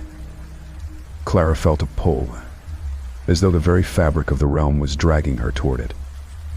"This is it," she whispered to herself. "Its domain." The figure turned to face her, its hollow eyes narrowing. For the first time, Clara saw something resembling emotion flicker across its features, a mixture of sorrow and warning. "You are not prepared," the voice echoed in her mind. Clara squared her shoulders, forcing herself to stand tall. "I don't have a choice. The cycle has to end." "Dumb." The figure hesitated, then stepped aside, gesturing for her to enter. Clara took a deep breath and crossed the threshold. Inside, the air was stifling, filled with the scent of decay. The space seemed infinite yet claustrophobic, with walls that shifted and shimmered like liquid. In the center of the room stood a towering figure cloaked in shadows. Its presence was suffocating, its form shifting and writhing like a living nightmare. Clara felt an overwhelming urge to fall to her knees, but she forced herself to stay upright. "I know what you are," she said, her voice steadier than she expected. "You've been feeding on my family for generations, but it ends here." The entity let out a low, guttural laugh that reverberated through the chamber. Its voice was a cacophony of whispers, each one laced with malice. "You think you can stop me? You are nothing but a vessel, a pawn in a game far older than you can comprehend." Clara tightened her grip on the journal, flipping to the final page. The instructions were cryptic, but she knew they held the key to ending the curse. Her grandmother had written about a ritual, one that required immense courage and sacrifice. "I'm not afraid of you," Clara said, though her trembling hands betrayed her. The entity's laughter grew louder, shaking the very ground beneath her feet. "Your kind always says that, yet they always fall." Summoning every ounce of strength, Clara began to chant the words from the journal. The language was foreign, the syllables harsh and guttural, but she spoke them with conviction. The symbols from the doorway began to glow around her, forming a protective circle. The entity recoiled, its form distorting as if it were being pulled apart. "No," it roared, its voice a thunderous boom. "You cannot defy me." The fog thickened, and the whispers grew into a deafening roar. Clara's vision blurred, but she continued the chant, her voice rising above the chaos. The entity lunged toward her, its shadowy claws reaching for her throat. Clara's heart raced as she finished the final words of the ritual. A blinding light erupted from the circle, searing through the darkness. The entity let out an ear-piercing scream as its form began to dissolve, piece by piece. Clara collapsed to the ground, her body trembling with exhaustion. The light faded, and the silence that followed was deafening. She opened her eyes to find herself alone in the void. The entity was gone, its presence wiped from the realm, but the symbols on the journal glowed faintly, a reminder that the battle wasn't over yet. Clara knew she had to find her way back to the real world, but the journey was far from over. Clara sat in the suffocating silence, her chest heaving as she tried to collect herself. The oppressive darkness that once consumed the realm had diminished, replaced by a dim, flickering light that seemed to originate from the journal. The symbols etched on its pages pulsed gently, guiding her. She traced them with trembling fingers, feeling an odd warmth, as though the book itself was alive. "Is it over?" she whispered, her voice breaking the eerie stillness. The light around her shifted, coalescing into a faint path that stretched forward into the void. Clara hesitated but realized that staying where she was would accomplish nothing. With a deep breath, she rose to her feet, clutching the journal tightly, and began to follow the glowing trail. As she walked, the shadows around her writhed, as if they were alive. Though the entity was gone, its lingering influence whispered in the corners of her mind. Faint voices echoed in the distance, some pleading, others threatening. "You can't escape. Help us. It's not finished." Clara shook her head, refusing to let the whispers unnerve her. "I ended it," she told herself. "I broke the curse." But a nagging doubt crept into her thoughts. Had she truly vanquished the entity, or had it merely retreated, waiting for another chance to strike? The path led her to a clearing, where the darkness seemed thinner. In the center stood a spectral figure, transparent, shimmering, and eerily familiar. "Grandmother?" Clara whispered, her voice trembling. The figure turned to face her, its features soft but weary. It was her grandmother, but not as Clara had known her. This version of her seemed younger, untouched by the years of pain and torment that the curse had inflicted on their family. "You've done well, my dear," the apparition said, her voice echoing like a soft melody. "But the battle isn't over yet." Clara's stomach sank. "I destroyed it. I performed the ritual. What more is there?" Her grandmother stepped closer, her form shimmering like a mirage. "You severed its connection to this realm, but its roots run deep. The curse was more than just the entity. It was born from our family's pain, fear, and mistakes. To truly end it, you must face the origin." "The origin?" Clara asked, her heart pounding. Her grandmother gestured toward the journal, its pages glowing brighter. "The answers are there, hidden in the words you've already spoken. Trust yourself, Clara. You have the strength to finish this."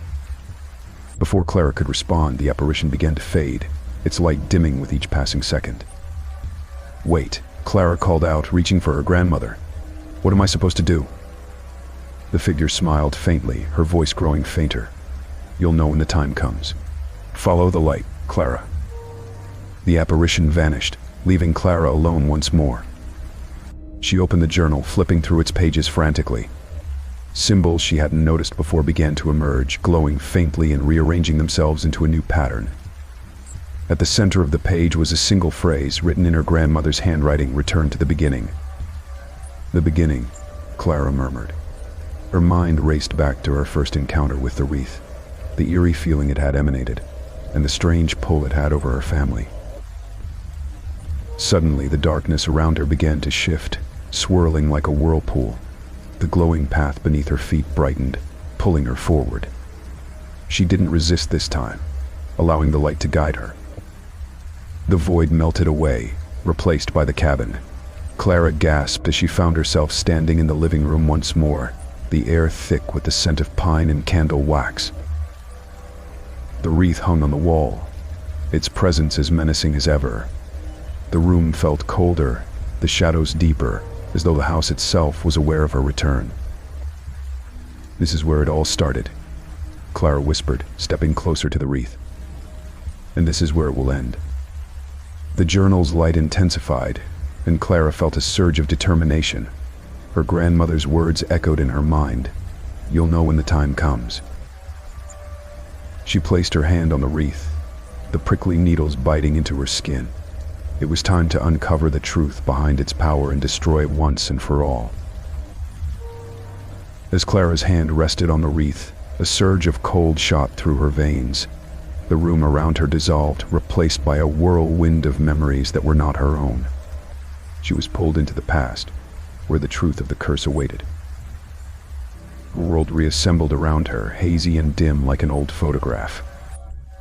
Clara stood in a grand hall adorned with festive decorations. The scene was familiar yet alien, a Christmas gathering from decades ago. People in elegant attire mingled around her, their laughter and voices echoing eerily. At the center of it all was the wreath, larger and more vibrant than Clara had ever seen it. It hung above a grand fireplace, its emerald needles gleaming and its crimson ribbons shimmering unnaturally. Clara's gaze shifted to a man standing near the wreath. His dark eyes burned with intensity, his expression both triumphant and wary. He held a book similar to the journal Clara carried, its pages glowing faintly. "Do you see him?"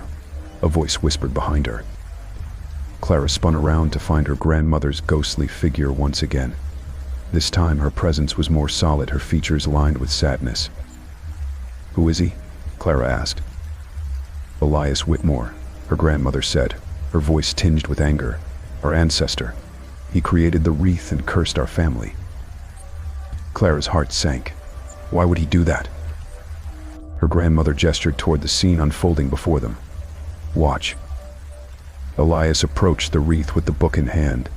He muttered an incantation under his breath, the words foreign yet heavy with power. The room's festive atmosphere shifted, the air thickening with an unseen force.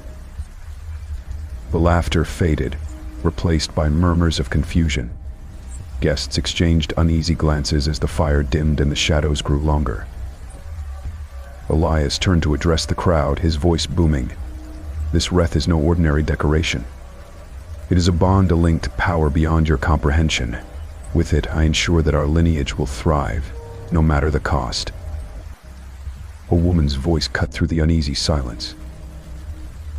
"At what cost, Elias?"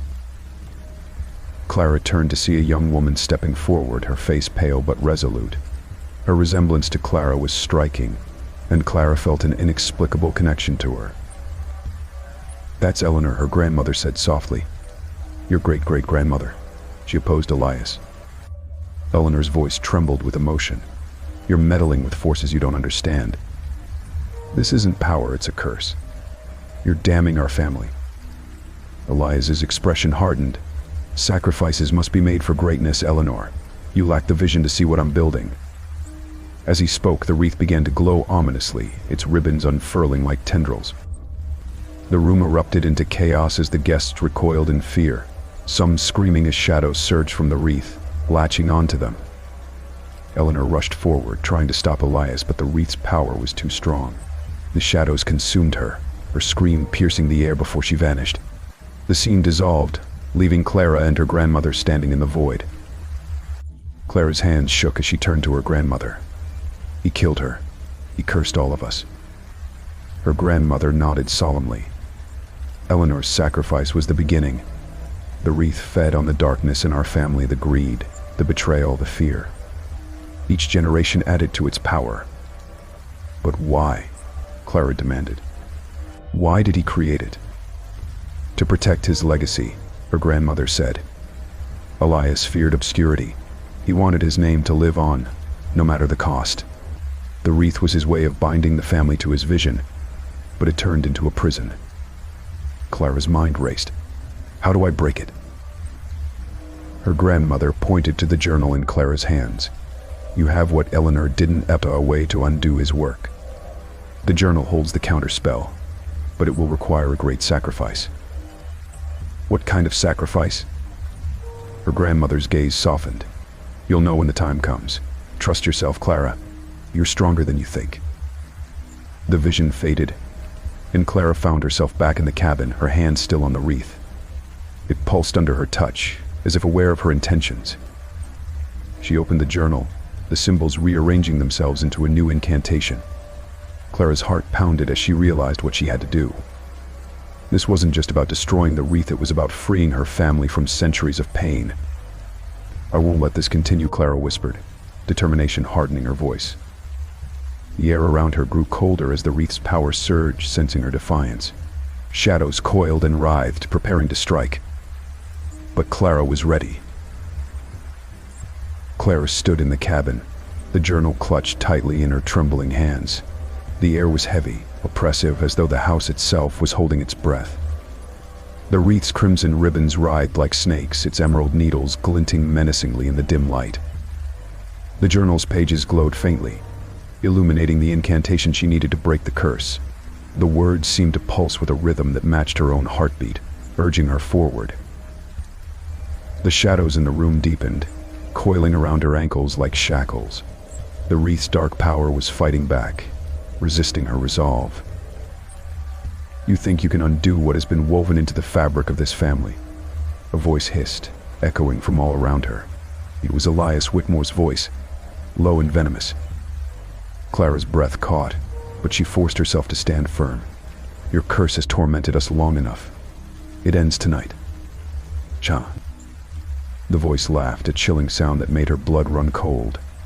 "You're no different from the others who tried and failed. Do you even understand the cost of what you're attempting? Are you ready to pay it?" Clara didn't respond. Instead, she began to recite the incantation from the journal, her voice steady despite the fear clawing at her throat. The room responded instantly. The shadows writhed and lashed out, trying to silence her. The wreath's glow intensified, its ribbons unfurling like tendrils, reaching for Clara. She dodged the first strike, her voice growing louder, more resolute. "For Eleanor, for all the others you've trapped, I won't stop." The tendrils coiled tighter, and one grazed her arm, searing her skin with an icy burn. Clara cried out but didn't falter. She knew the pain was nothing compared to the suffering her family had endured for generations. Suddenly, a figure emerged from the shadows. Eleanor. Her ghostly form shone with a soft, warm light, a stark contrast to the darkness around her. "Clara," Eleanor called, her voice strong. "Don't stop, you're stronger than this." The sight of Eleanor bolstered Clara's resolve. She focused on the words, pouring every ounce of her strength into the incantation. The wreath let out an unearthly scream, the sound vibrating through the cabin like a physical force. The walls shook, and the windows cracked under the pressure. Clara stumbled but kept going, her voice unwavering. The journal's glow intensified, bathing the room in a golden light that seemed to push back the shadows. Elias's voice roared, filled with fury. "You cannot destroy me. I am this family. I am its legacy." "You're wrong," Clara shouted, her voice cutting through the chaos. "You're nothing but a monster, and it's time for you to go." As the final words of the incantation left her lips, the journal burst into flames. The fire was brilliant and pure, consuming the book and spreading to the wreath. The tendrils recoiled, thrashing wildly as the fire devoured them. The wreath's glow flickered, its power waning. Clara fell to her knees, exhausted but determined to see it through. The cabin was a whirlwind of light and shadow, the battle reaching its peak. Eleanor stepped forward, her presence growing stronger. She placed a hand on Clara's shoulder, her touch warm and reassuring. "You've done it, Clara. Just one more step." The wreath let out one last, ear-splitting wail before its form began to disintegrate. The ribbons unraveled, the needles crumbled into ash, and the oppressive darkness lifted. Elias's voice faded, replaced by an eerie silence. Clara looked up, her chest heaving. The wreath was gone, reduced to a pile of ash on the floor. But she knew it wasn't over yet. As the wreath's ashes smoldered on the floor, Clara felt the cabin shift. The oppressive air began to lighten, but there was a lingering presence, a weight that hadn't fully lifted. Eleanor knelt beside Clara, her ghostly form dimmer now, as though the destruction of the wreath had drained her. "Clara," she said softly, "you've weakened him, but Elias isn't gone. His curse still lingers, tethered to the house and to us." Clara's heart sank. She had hoped that burning the wreath would end it all, that she could walk away and finally free her family. But the haunted look in Eleanor's eyes told her that there was still one last act to be done. "What do I need to do?" Clara asked, her voice steady despite her exhaustion. Eleanor hesitated. "The curse binds him to this place. To break it completely, you must sever his connection to the Whitmore bloodline." The words hung in the air like a death knell. Clara's mind raced, trying to understand what Eleanor meant. "The Whitmore bloodline? But I'm the last one." Her voice faltered as the realization hit her. "No," Clara whispered, shaking her head. "There has to be another way." Eleanor's expression was sorrowful. "I wish there were. But the curse is tied to the family's blood. As long as even a single Whitmore remains, Elias will have a foothold in this world." Clara stood, her legs unsteady. "You're saying I have to die?" Before Eleanor could answer, the cabin groaned, the walls trembling as if in protest. The shadows, though weakened, began to creep back into the room. Elias's voice echoed faintly, taunting her. "You can't escape me, Clara. No matter what you try, I will endure." Clara clenched her fists, her resolve hardening. "No," she said, her voice firm. "I've come too far to let him win." Eleanor stepped closer, her ghostly hand hovering over Clara's. "There may be another way," she said, her voice soft. "A sacrifice doesn't always mean death." Clara looked up, hope flickering in her eyes. "What do you mean?" "If you give up your connection to the Whitmore name, your lineage, your inheritance, your very identity, Elias will lose his anchor. You would no longer be a Whitmore in any way that matters to the curse." "But the what?" Clara stood at the center of the cabin, the faint warmth of the morning sun breaking through the cracked windows. The shadows, once oppressive and alive, had receded, leaving the room in an uneasy stillness. Aliner's words echoed in her mind. A sacrifice doesn't always mean death. Elias's presence was weakened but not gone, his malevolent energy simmering beneath the surface like embers waiting to reignite. The choice before Clara was clear yet agonizing. To sever the Whitmore bloodline's connection, she had to relinquish everything that tied her to it: the name, the heritage, and the memories. Eleanor's ghostly figure stood nearby, her once solid form now faint and flickering. "You have to decide, Clara. This is the only way to ensure Elias doesn't harm anyone else." Clara's hands trembled as she retrieved the charred remnants of the wreath. The ashes felt unnaturally heavy, resonating with the remnants of the curse. She thought of her parents, her childhood, and the countless stories tied to the Whitmore name. Letting go would mean leaving behind her identity, becoming someone new, untethered to the history that had defined her. "I don't know if I can," Clara whispered, her voice breaking. "This is who I am." Eleanor stepped closer, her spectral hand hovering near Clara's shoulder. "You are more than your name. You are the choices you make, the people you save, and the life you create. Letting go of the name doesn't mean letting go of yourself." Clara inhaled deeply, feeling the weight of generations pressing on her. She closed her eyes, summoning every ounce of courage left. She thought of the future, a life free from the darkness, a chance for others to live without fear of the wreath's curse. With a steady hand, Clara spread the ashes across the cabin floor, whispering words that felt both ancient and instinctive. As she renounced the Whitmore name, the room trembled, and a cold wind swept through, carrying the ashes upward in a spiraling column of light. Elias's voice roared in fury, his presence shrinking as if being pulled into the void. "You can't escape me," he bellowed. "You will always be mine." But as the final word left his mouth, his voice fractured, dissolving into silence. The shadows vanished entirely, leaving the cabin bathed in a strange, serene glow. Eleanor turned to Clara, her smile faint but filled with gratitude. "You did it," she said, her form growing even dimmer. "The curse is broken." Clara opened her eyes, tears streaming down her face.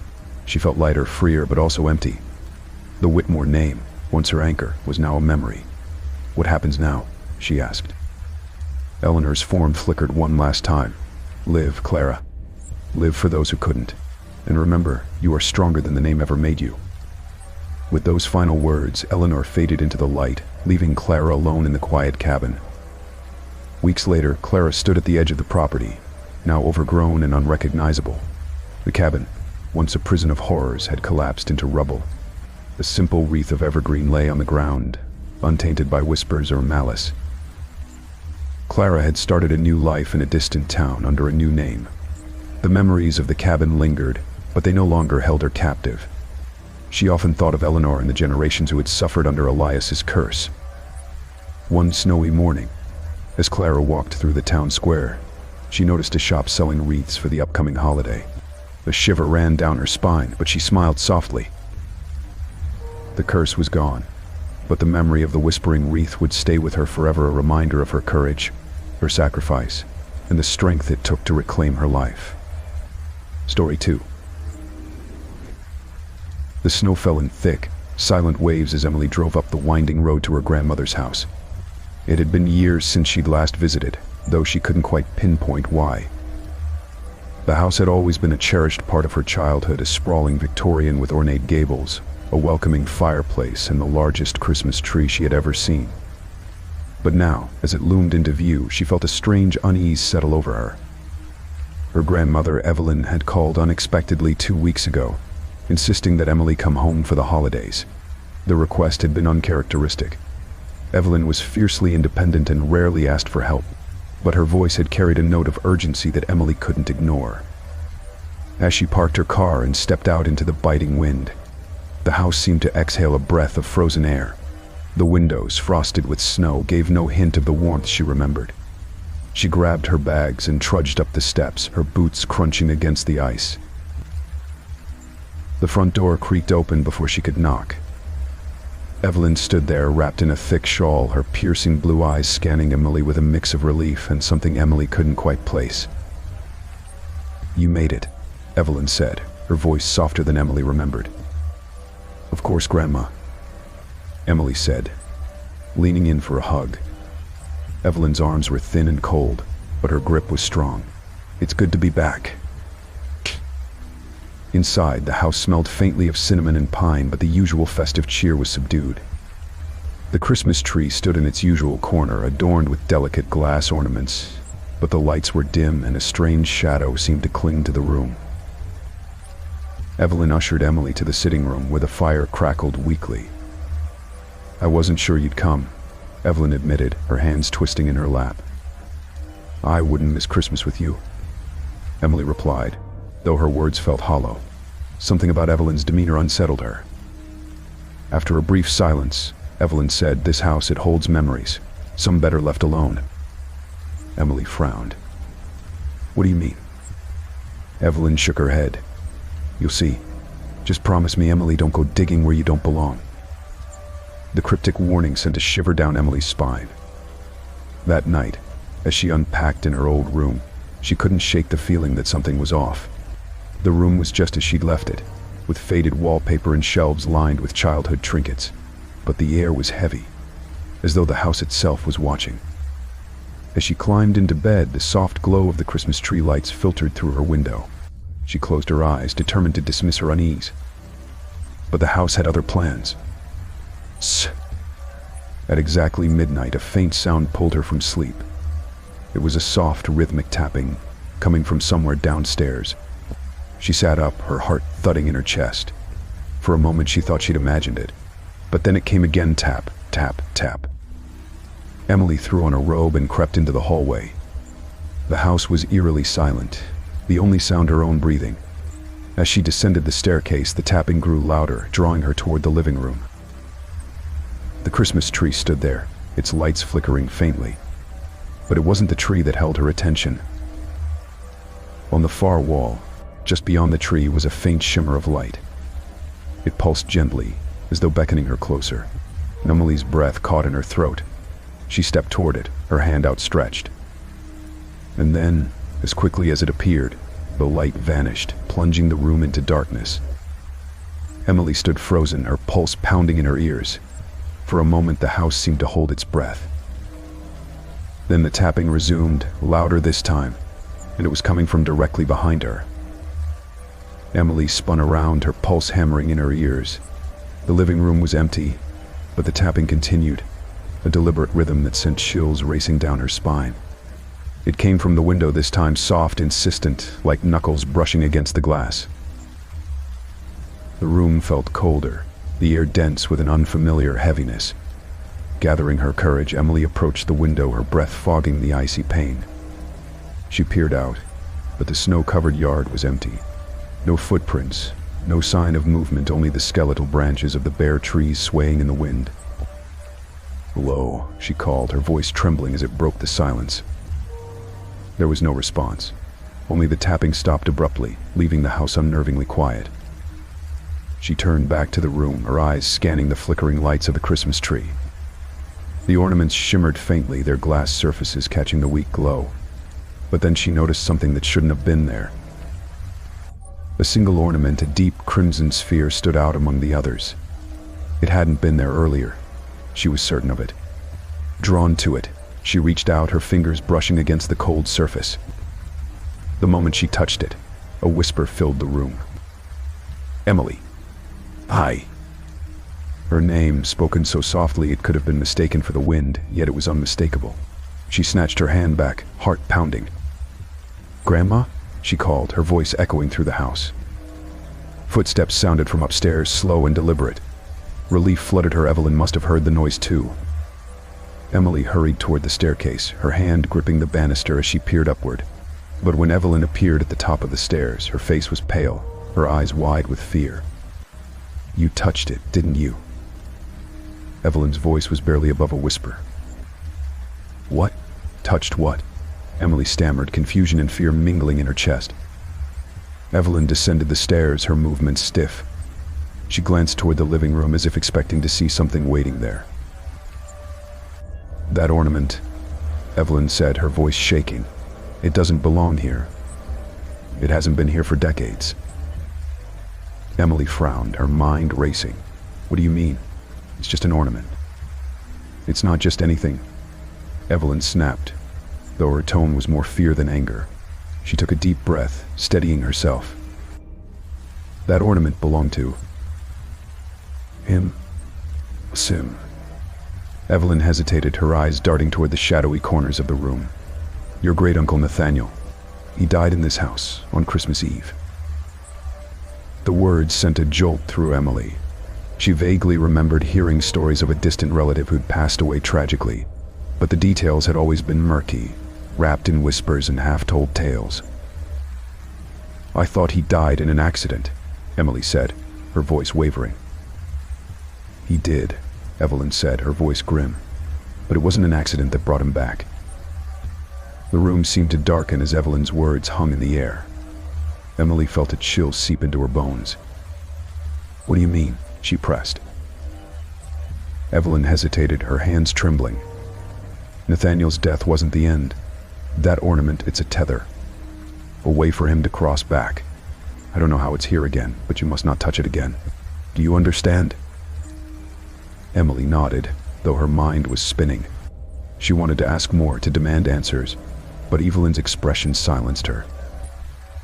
That night, sleep evaded Emily. She lay in bed, staring at the ceiling as shadows danced across the room. The house seemed alive with sounds: the creak of the floorboards, the faint whistle of the wind through the eaves, and, faintly, the tapping at the window. Sitting up, she glanced toward the window. The moonlight illuminated the frost-laced glass, but there was nothing outside. Yet the unease lingered. Suddenly, her phone buzzed on the bedside table, the sound startling in the quiet. She grabbed it, her heart racing. A single notification lit up the screen. One new message. "Unknown number. Do you remember me, Emily?" Her blood ran cold. She stared at the message, her mind racing. Her fingers hovered over the screen, unsure whether to respond. But before she could make a decision, the phone buzzed again. "Unknown number. The ornament remembers." A cold shiver ran through her, and she dropped the phone onto the bed as if it burned her. Somewhere in the house, the tapping resumed.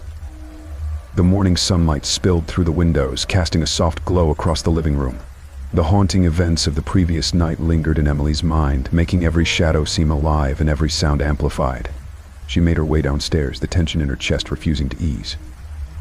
The Christmas tree stood in its corner, glittering innocently. Yet her eyes were immediately drawn to the crimson ornament. It was gone.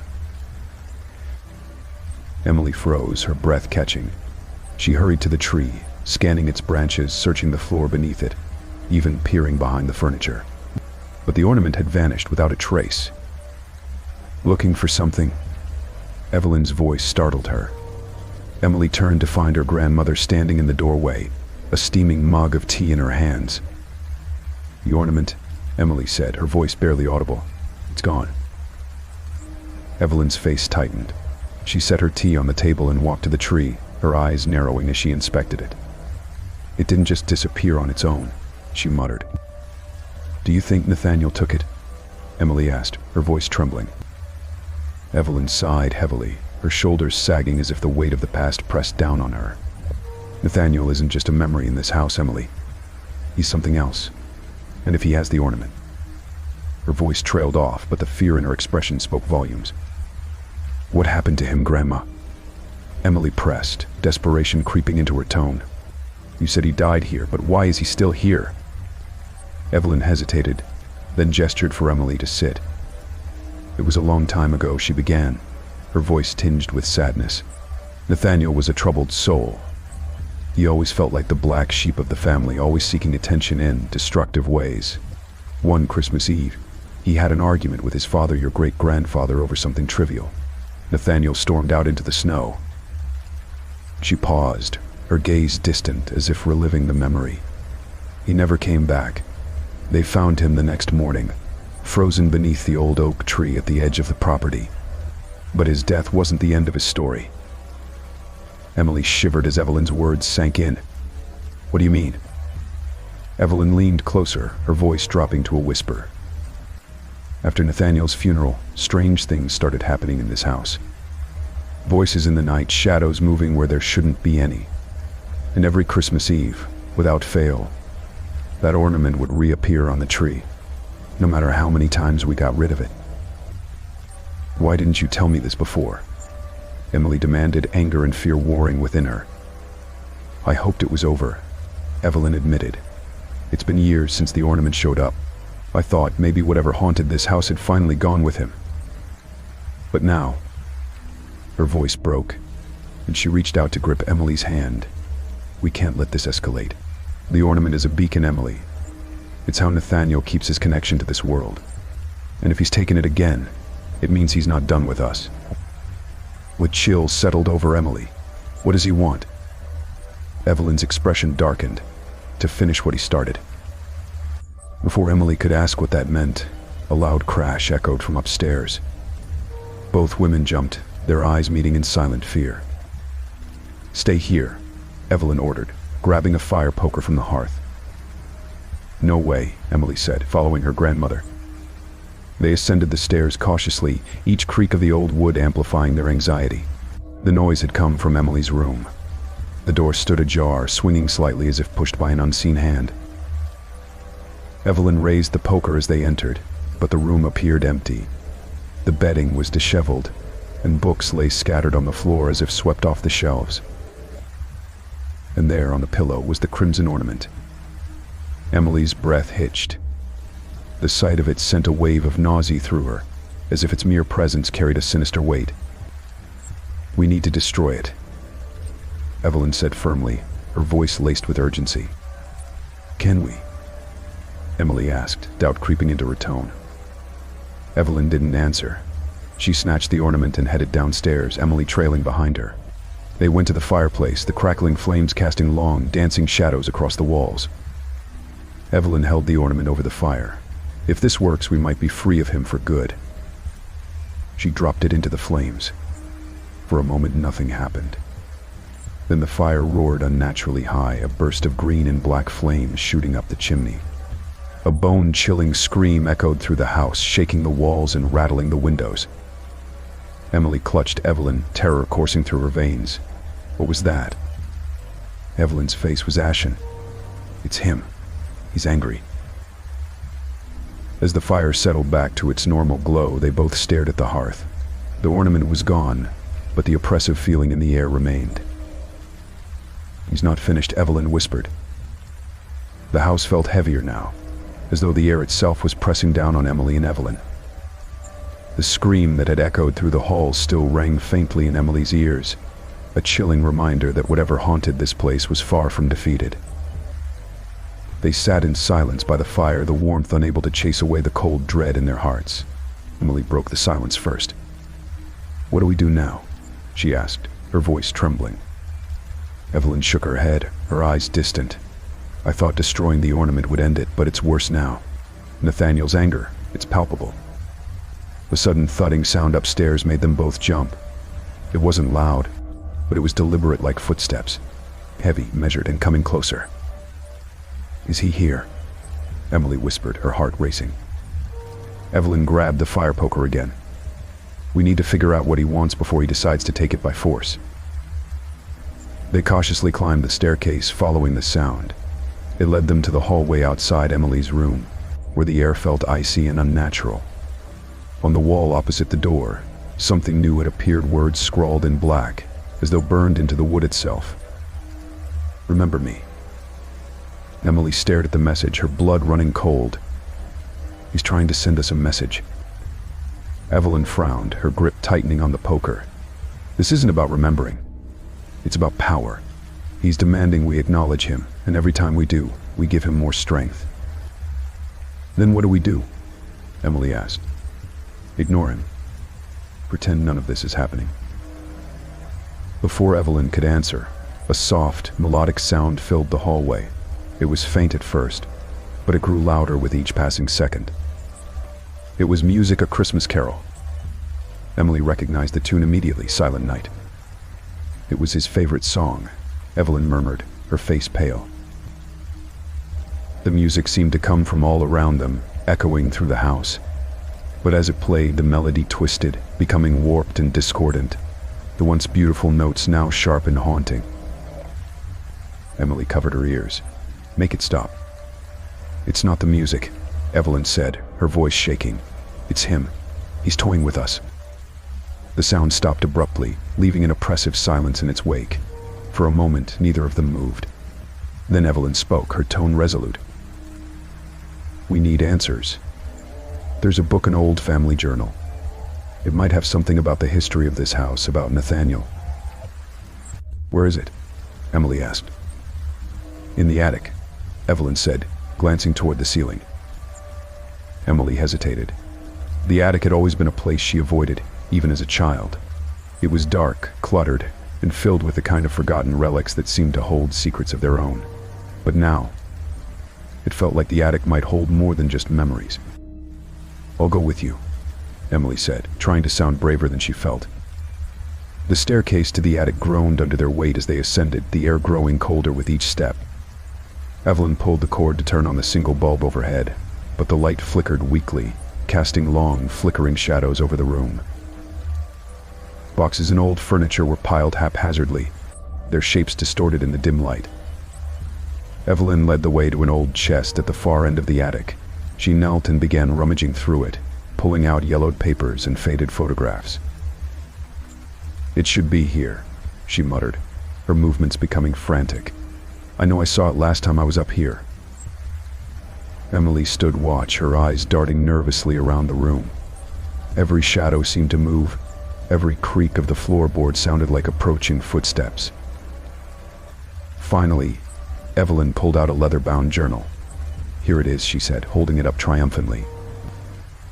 Emily helped her dust it off, and they opened it together. The pages were filled with spidery handwriting, detailing the family's history in the house. As they flipped through the journal, a particular entry caught Emily's eye. It was dated December 24th, 1947, the night Nathaniel died. Listen to this, Emily said, reading aloud. Nathaniel's anger has consumed him.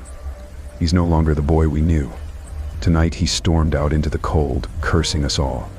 If he doesn't return by morning, I fear we may never see him again. But his hatred will linger, like a shadow over this house.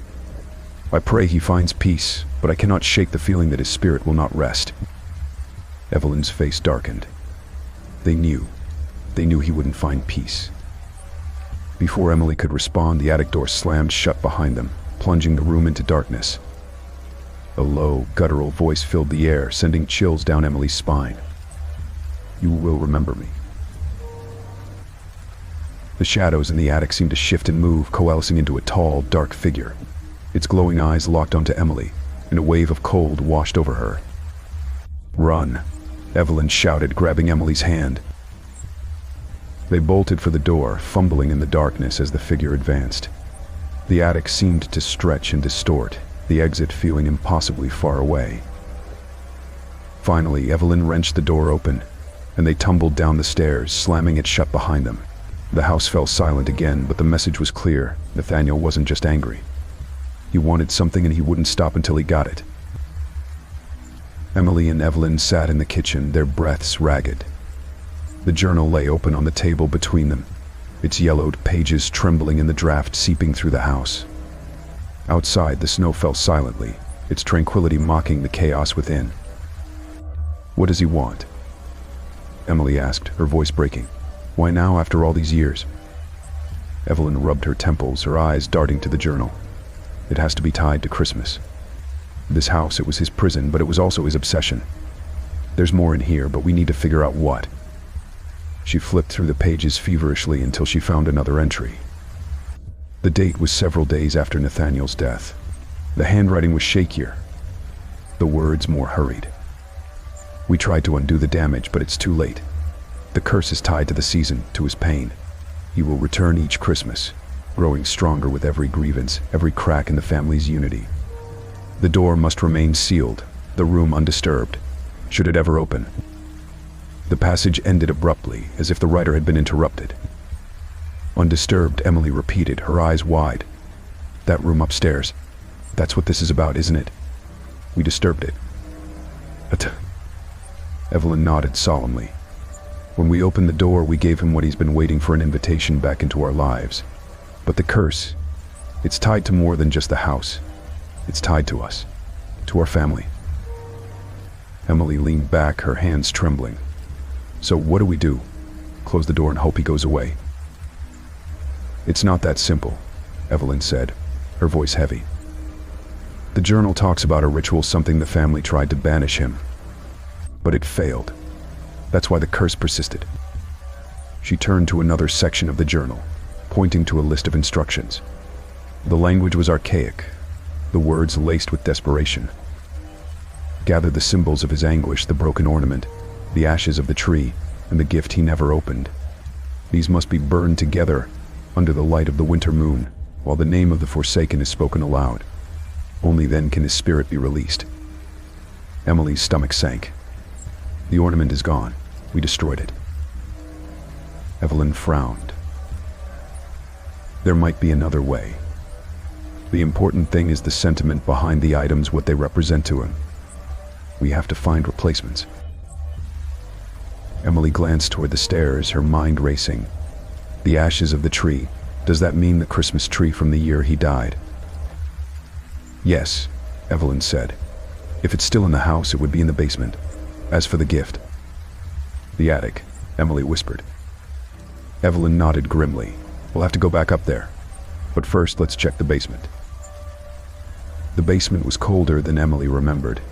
The air smelled of damp wood and decay, and the dim light barely penetrated the gloom. Boxes and forgotten furniture were stacked haphazardly, creating an unsettling maze of shadows. What exactly are we looking for? Emily asked, her voice echoing slightly. Evelyn pulled out her phone and turned on the flashlight, something that would have belonged to the tree branches, ornaments, or even the trunk. They searched in silence, the only sounds their footsteps and the occasional creak of the floorboards above. Finally, Emily spotted a bundle of dry, brittle branches tied together with twine. They were tucked in the corner, covered in dust but unmistakable. This has to be it, she said, holding up the bundle. Evelyn inspected it carefully. It matches the description. Let's hope it's enough. As they turned to leave, a soft whisper filled the room. It was faint at first, barely audible, but it grew louder, forming words that made Emily's blood run cold. You'll never escape me. The basement door slammed shut, plunging them into darkness. Emily screamed, fumbling for Evelyn's hand. He's here. He's here with us. Evelyn gritted her teeth, clutching the bundle of branches. Stay close to me. We're getting out of here. The whispering grew louder, surrounding them on all sides. Shadows moved unnaturally in the darkness, twisting and writhing as though alive. The air grew colder, biting at their skin. Evelyn reached the door and threw her weight against it, but it wouldn't budge. Help me, she shouted. Emily joined her, their combined strength finally forcing the door open. They stumbled into the light of the hallway, slamming the door shut behind them. The whispering stopped abruptly, leaving an eerie silence. We have to hurry, Evelyn said, her face pale. He's getting stronger. Emily clutched the branches tightly. What about the gift? Do you think it's still in the attic? It has to be, Evelyn said. If we're lucky, it's still intact, but we can't let our guard down. He's not going to let us finish this without a fight. The two of them climbed the stairs, their footsteps heavy with dread. The house seemed darker now, the shadows deeper and more menacing. As they approached the attic door, Emily felt a chill run down her spine. The door was ajar, and faint whispers drifted from within. He's waiting for us, she said, her voice barely above a whisper. Evelyn nodded, her expression grim. Then let's not keep him waiting. With a deep breath, they pushed the door open and stepped inside. The attic was colder than any other part of the house, the air thick with an unsettling stillness. Dust hung in the air like frozen fog, illuminated by the pale light of their flashlights. Boxes and old furniture cast long, jagged shadows on the walls. Emily shivered, clutching the bundle of brittle branches tighter. "Do you think it's really up here?" Evelyn scanned the room, her flashlight beam sweeping across the clutter. "It has to be." The journal said the gift was left behind. "We need to find something that looks out of place." They moved cautiously through the attic, their every step creaking ominously on the wooden floorboards. Each shadow seemed to shift and twist as they passed, as if watching their every move. Emily stopped in front of an old, dusty trunk, its edges worn and its lock rusted. "This looks promising," she said, kneeling to inspect it. Evelyn crouched beside her. "Careful. It could trigger something." Taking a deep breath, Emily slowly lifted the lid. The hinges groaned, resisting as if they too didn't want to reveal what lay inside. The trunk was filled with neatly folded blankets, old photographs, and holiday decorations. Nestled among them, wrapped in faded red paper, was a small rectangular package. Emily's heart skipped a beat. "This has to be it." Evelyn nodded. "It matches the description. That must be the gift he never opened."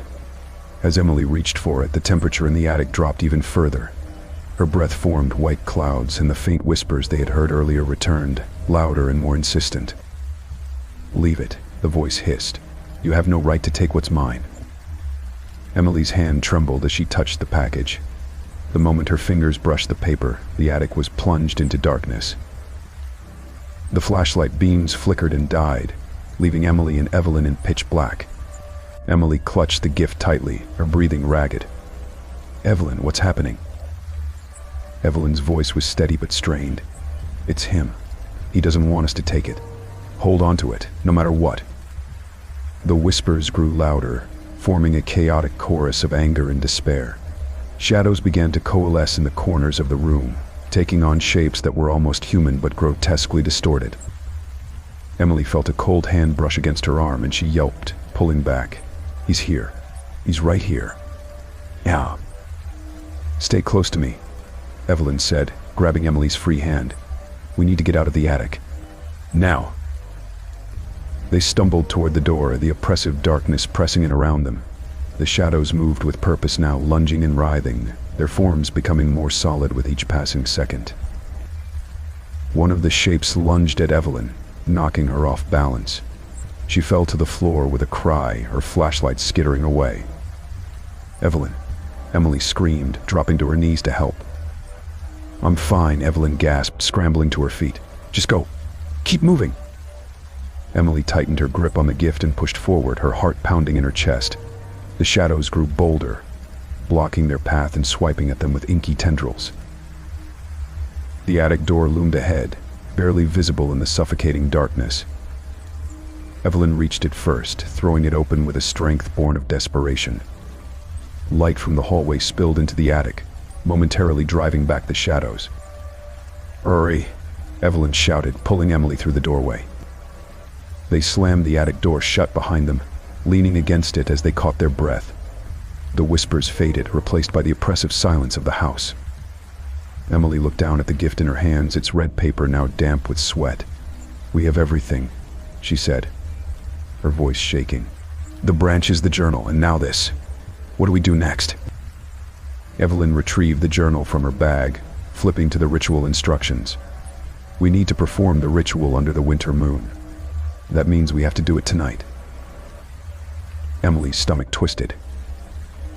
"And if we don't?" Evelyn's eyes met hers, the gravity of the situation clear in her expression. "Then he'll never stop. He'll keep coming for us, for everyone tied to this house. This is our only chance." As they descended the stairs, the house seemed more alive than ever. The walls groaned and faint footsteps echoed from unseen places. The air was thick with an unseen presence, watching, waiting. Emily clutched the gift tightly, her resolve hardening. "We have to end this." Evelyn nodded. "Let's get ready. It's almost time." The clock ticked on, each second heavy with anticipation. The cold of the night seeped through the walls, and the house felt even colder as the hour approached. Emily and Evelyn stood in the dimly lit living room, the journal open before them on the table. "There's no turning back now," Emily whispered, her voice barely audible in the stillness. The fire crackled in the hearth, its warmth offering little comfort against the impending darkness. Evelyn's eyes remained focused on the journal. "The ritual requires us to be alone in the house. No distractions, no interruptions. Once we start, we have to finish. We can't stop, or everything will be for nothing." "Is this really going to work?" Emily asked, her hands trembling as she gripped the gift, the branches in the journal. Evelyn took a deep breath, the weight of the moment sinking in. "I hope so. This is the only chance we have to end it. To stop the curse." The wind howled outside, rattling the windows as if nature itself were urging them to hurry. Emily felt a chill deeper than the winter cold, one that seemed to seep into her bones. It was as if the house itself was aware of their plans, aware that they were about to confront the source of all its torment. As the clock struck midnight, the first rays of moonlight filtered through the cracks in the old curtains, casting a ghostly glow across the room. The winter moon was full, its silver light casting an ethereal glow on everything it touched. The atmosphere in the house had shifted. The air was thick, almost suffocating, as though the walls themselves were holding their breath. The shadows in the corners seemed to twist and writhe, growing darker with each passing moment. "Let's begin," Evelyn said, her voice resolute despite the fear she could no longer hide. They moved to the center of the room, the ritual laid out before them. The gift, the branches, and the journal, each item marked with ancient symbols. Evelyn began to chant the words from the journal, her voice trembling but determined. The air grew colder still.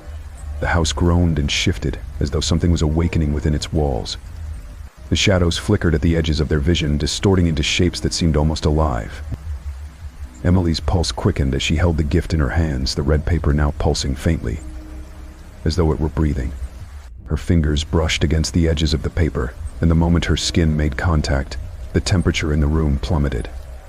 Her breath formed thick clouds in the air, and the shadows grew more solid, more oppressive. A voice, low and menacing, echoed in her mind. "You think you can stop me? You think you can take it from me? The gift was never meant for you."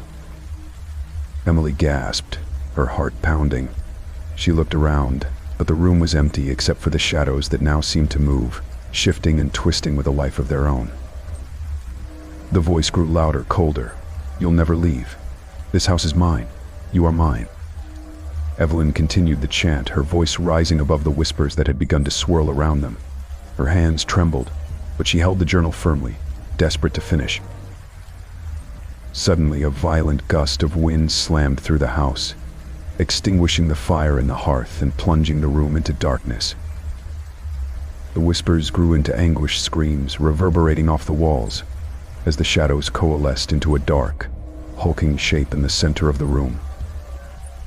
Emily and Evelyn froze, fear seizing their bodies as the shape began to take form. It was tall, its outline blurry at first, but then it solidified into something monstrous, an apparition of a man, his face gaunt and hollow, his eyes burning with a malevolent hunger. "You are too late," it hissed, its voice like grinding metal. "The curse is eternal. You cannot undo what has been done." The figure lunged at them, but Evelyn raised her hand, clutching the journal tightly. The shadows recoiled, but the entity continued to advance, its form flickering with an unnatural energy. "Keep chanting," Evelyn shouted to Emily. Emily nodded, her heart racing as she recited the words from the journal, though her voice faltered in fear. "By the moon's light, by the gift's power, I command thee be gone." The figure recoiled, letting out a deafening scream that shook the very foundation of the house. The shadows twisted and writhed, but it was clear the entity was weakening. But just as Emily thought they might succeed, the figure's eyes locked onto hers. "You will never escape. This is only the beginning." Suddenly, everything went silent. The house, the shadows, the cold, it all stopped. The room was still, the oppressive weight lifting for the first time since they'd arrived. But something was wrong. "We did it," Emily whispered, but Evelyn's eyes were wide with terror. "No," she breathed. "We didn't. The door is still open. The house had gone eerily silent. The temperature had returned to a more normal, though still unsettling, chill, and the moonlight filtered in through the curtains as though nothing had happened. But Emily could feel that something was wrong. The ritual hadn't worked the way they had expected. Evelyn's eyes were wide with terror as she stared across the room, her gaze locked on a small, seemingly inconspicuous door that Emily hadn't noticed before. It was hidden in the far corner of the living room, tucked behind an old, dusty bookshelf.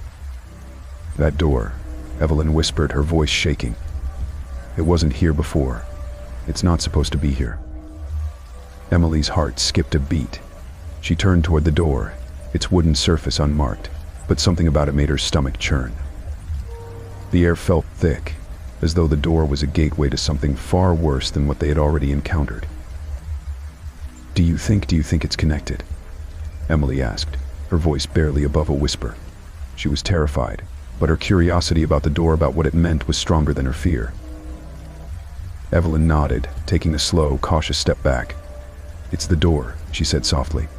"The one we were warned about. The one we were supposed to close. The one we couldn't." Before Emily could respond, a low, guttural growl echoed from behind the door, followed by the unmistakable sound of scratching claws dragging against the wood, as though something or someone was trying to get out. "No," Evelyn whispered, her voice tight with fear. "It can't be. Not yet." Suddenly, the door creaked open on its own, the wood groaning under the pressure. The room grew colder again, and the shadows seemed to stretch toward the door, as if eager to escape. "No," Evelyn screamed, her hands flying up as though to stop the door from opening further. But it didn't respond.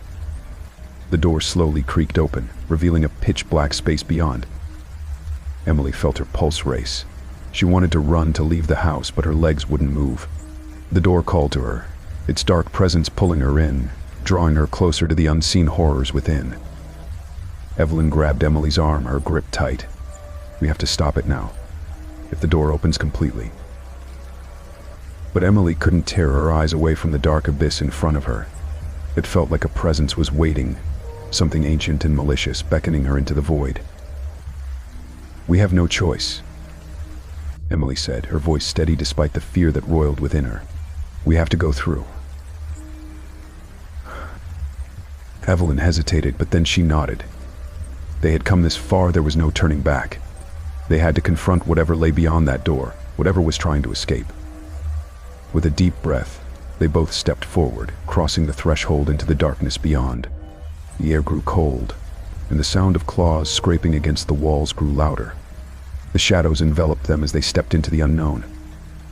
The door slammed shut behind them with a force that rattled the walls, trapping them inside. Emily's heart hammered in her chest, and she gasped for breath, but no matter how hard she tried, the air seemed thin, suffocating. The dark space felt alive, pulsating with an energy that made her skin crawl. "Where are we?" Emily's voice broke the silence, her eyes straining to make out anything in the pitch-black void. Evelyn was silent for a long moment, her hand still clutching Emily's. "This isn't just a room," she murmured. "It's a prison. The curse, it was never meant to be broken. It was only meant to be contained." Suddenly, the air shifted. The shadows seemed to breathe, expanding and contracting as though something was moving within them. Emily's breath caught in her throat as a figure began to take form, its outline flickering in the darkness. "Do you remember?" The figure's voice was low, like a distant whisper, but it carried an immense weight. "The gift was never meant for you. The house belongs to me." A wave of panic rushed over Emily. The figure took shape, becoming more solid with every passing second.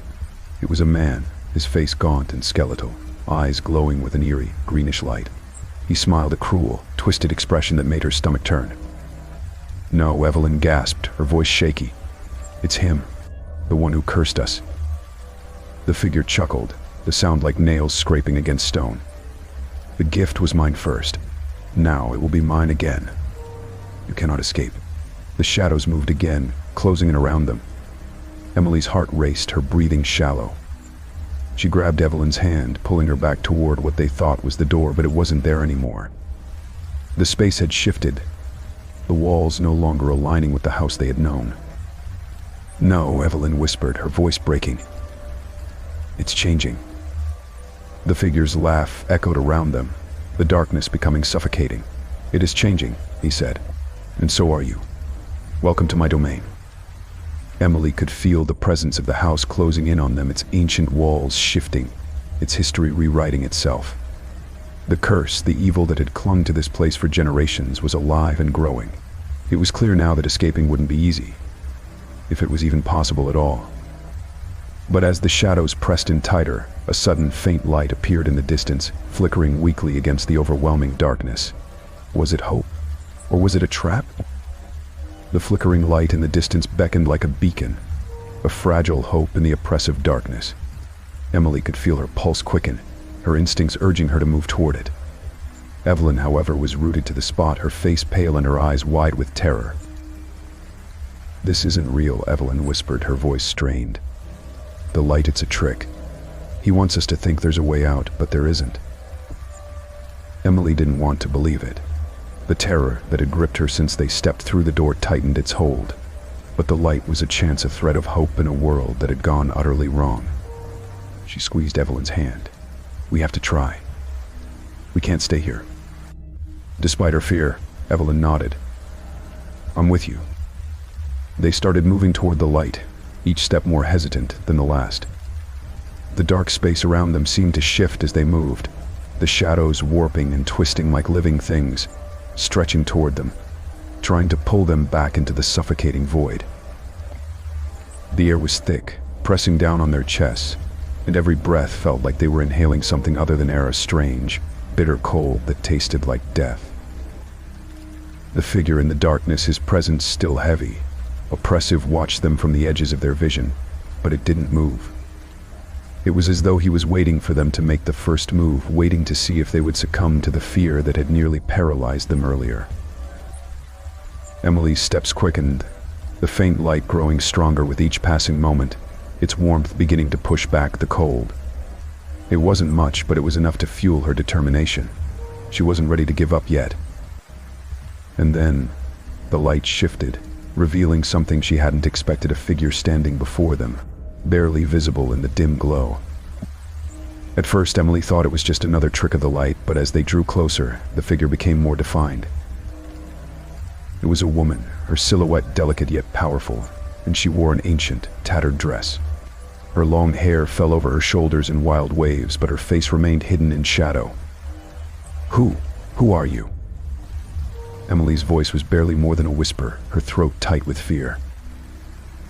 The woman didn't answer immediately. She stepped toward them, her movement fluid and graceful despite the eerie surroundings. As she drew closer, the air seemed to grow colder, and the shadows deepened around them. But when she spoke, her voice was clear and full of sorrow. "I am the Forgotten One," she said softly. "The one whose curse binds this place, whose soul was trapped here long ago. You should not have come."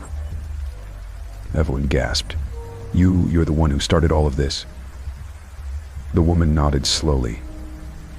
"I was once like you. I sought to escape, to be free of the house. But I made a terrible mistake. Now I am bound to it, and so are you."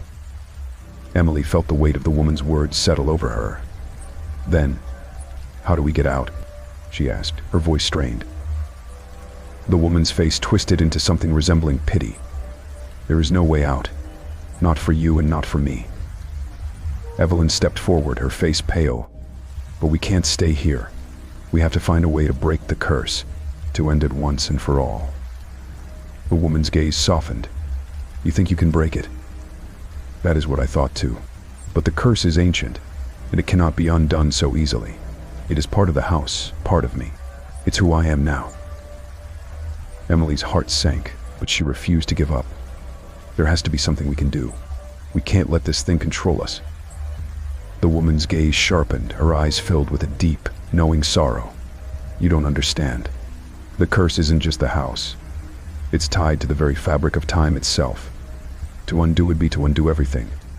But she hesitated, as though weighing her next words carefully. "If you want to escape, you must confront the source. The man you saw, the one who cursed me, he is still here, still watching. If you can destroy him, you may have a chance." A surge of determination flowed through Emily, the words lighting a spark of hope. Where is he? Shh. The woman's eyes narrowed, her expression growing darker. He is everywhere. His presence fills the house. But there is one place where his power is strongest. The heart of the house. If you find that place, you may be able to stop him. But be warned, he will not go down without a fight. And even if you destroy him, the house will still claim its toll. Evelyn looked at Emily, her face a mixture of fear and resolve. We have no choice. We have to find him. The woman nodded slowly, her face unreadable. Then go. But remember, time is not on your side. The longer you stay here, the more you become a part of the curse. Don't wait too long. With that, the woman faded into the shadows, her form disappearing as though she had never been there at all. The light flickered and dimmed, leaving only the oppressive darkness in its wake. Emily and Evelyn exchanged a glance, both understanding the gravity of what lay ahead. The heart of the house, the source of all the evil, was somewhere within these walls, and they had to find it before it was too late. The oppressive darkness seemed to tighten around them as Emily and Evelyn moved through the shadowy halls. The woman's cryptic words echoed in their minds. The heart of the house. It was all they had to go on. The more they searched, the more they realized that the house itself seemed alive, shifting in ways that made no logical sense. Rooms appeared and disappeared, corridors twisted in on themselves, and doors that had once led to familiar places now opened into empty, desolate spaces. Every step felt like they were walking deeper into the unknown, as if the very walls were watching them, waiting to swallow them whole. The cold air was growing sharper, biting into their skin like icy fingers. A low hum filled the air, a sound so faint it almost seemed like it was coming from within their own minds. But the longer they stayed in the house, the more real it felt. Evelyn's voice trembled as she spoke. This place, it's changing us. I can feel it, Emily. It's like it's trying to corrupt us. Emily didn't respond. She was too focused on the task at hand. They couldn't afford to lose hope now, not when they were so close, not when they had a chance to end it all. She didn't know what she would face when they found the heart of the house, but she had to believe that destroying whatever evil had taken root in this place, was the only way to escape. They continued their search, moving cautiously through the darkened halls. At times it felt like the house was alive, its floors groaning and shifting beneath their feet. The air was thick, heavy with something foul, as if the house itself had absorbed years of suffering, of souls lost to its depths. Eventually they came to a narrow hallway. The light from their flashlights barely cut through the darkness, and the walls were adorned with strange, ancient symbols. They were similar to the ones Emily had seen in the journal she found earlier, symbols of ancient rituals, of curses. She shuddered at the thought, but she didn't stop. If this was the way, then this was the way. Then, as they turned a corner, they saw it, a door at the end of the hall, more ornate than anything they had encountered so far. Its dark wood was carved with intricate symbols, and a faint glow emanated from the cracks between the door and the frame, like a heartbeat pulsing through the walls. "This is it," Emily whispered. "This is where it all ends." Evelyn's breath hitched, but she nodded. "We have to go in, don't we?" Emily hesitated for a moment, the weight of the moment pressing down on her. But then she steeled herself. "We don't have a choice. We've come this far." Together they moved toward the door, each step heavier than the last. The air grew colder, the shadows more oppressive. Emily could feel her heart pounding in her chest, a rhythm that seemed to match the pulsing glow behind the door. When they reached it, she placed her hand on the handle, feeling the cold metal against her skin. With a deep breath, she turned the handle, and the door creaked open. Inside, the room was unlike anything they had seen before. The walls were lined with ancient, rotting tapestries that seemed to shift in the flickering light of their flashlights. In the center of the room was a massive, ornate pedestal, covered in dust with a strange, glowing stone at its center. The stone pulsed with an eerie, unnatural light, casting shadows that danced and writhed on the walls. And standing before the stone, his back turned to them, was a man. Emily froze. This had to be him, the one they had been warned about. The one who had cursed this place, the one whose malevolent presence had been felt in every corner of the house. He turned slowly, his face obscured by a dark hood. His eyes, glowing with an unnatural light, met theirs, and a chill ran down Emily's spine. The man's lips curled into a cruel smile, his voice smooth and cold. "You've come, then," he said, his voice echoing off the walls. "I wondered when you would finally reach this place. It's too late, you know. There's no escaping it now." Evelyn took a step forward, her voice trembling but fierce. "You've destroyed so many lives. You've trapped so many souls here. Why? What do you want?" The man laughed, a low, cruel sound. "What do I want? I want what's mine. I want to control the fate of this house, to bind it to my will. And you, Evelyn, you are nothing more than pawns in my game. I've been waiting for you. You were always meant to be here." Emily's stomach churned as the man's words settled over her. He wasn't just a man, he was something far older, far darker. His power pulsed in the air, suffocating them, and Emily realized with growing dread that they weren't in control anymore. "This ends now," Emily said, stepping forward with renewed determination. The man's eyes gleamed. "Oh, I don't think so." And then, with a sharp movement, he raised his hand and the room seemed to shudder.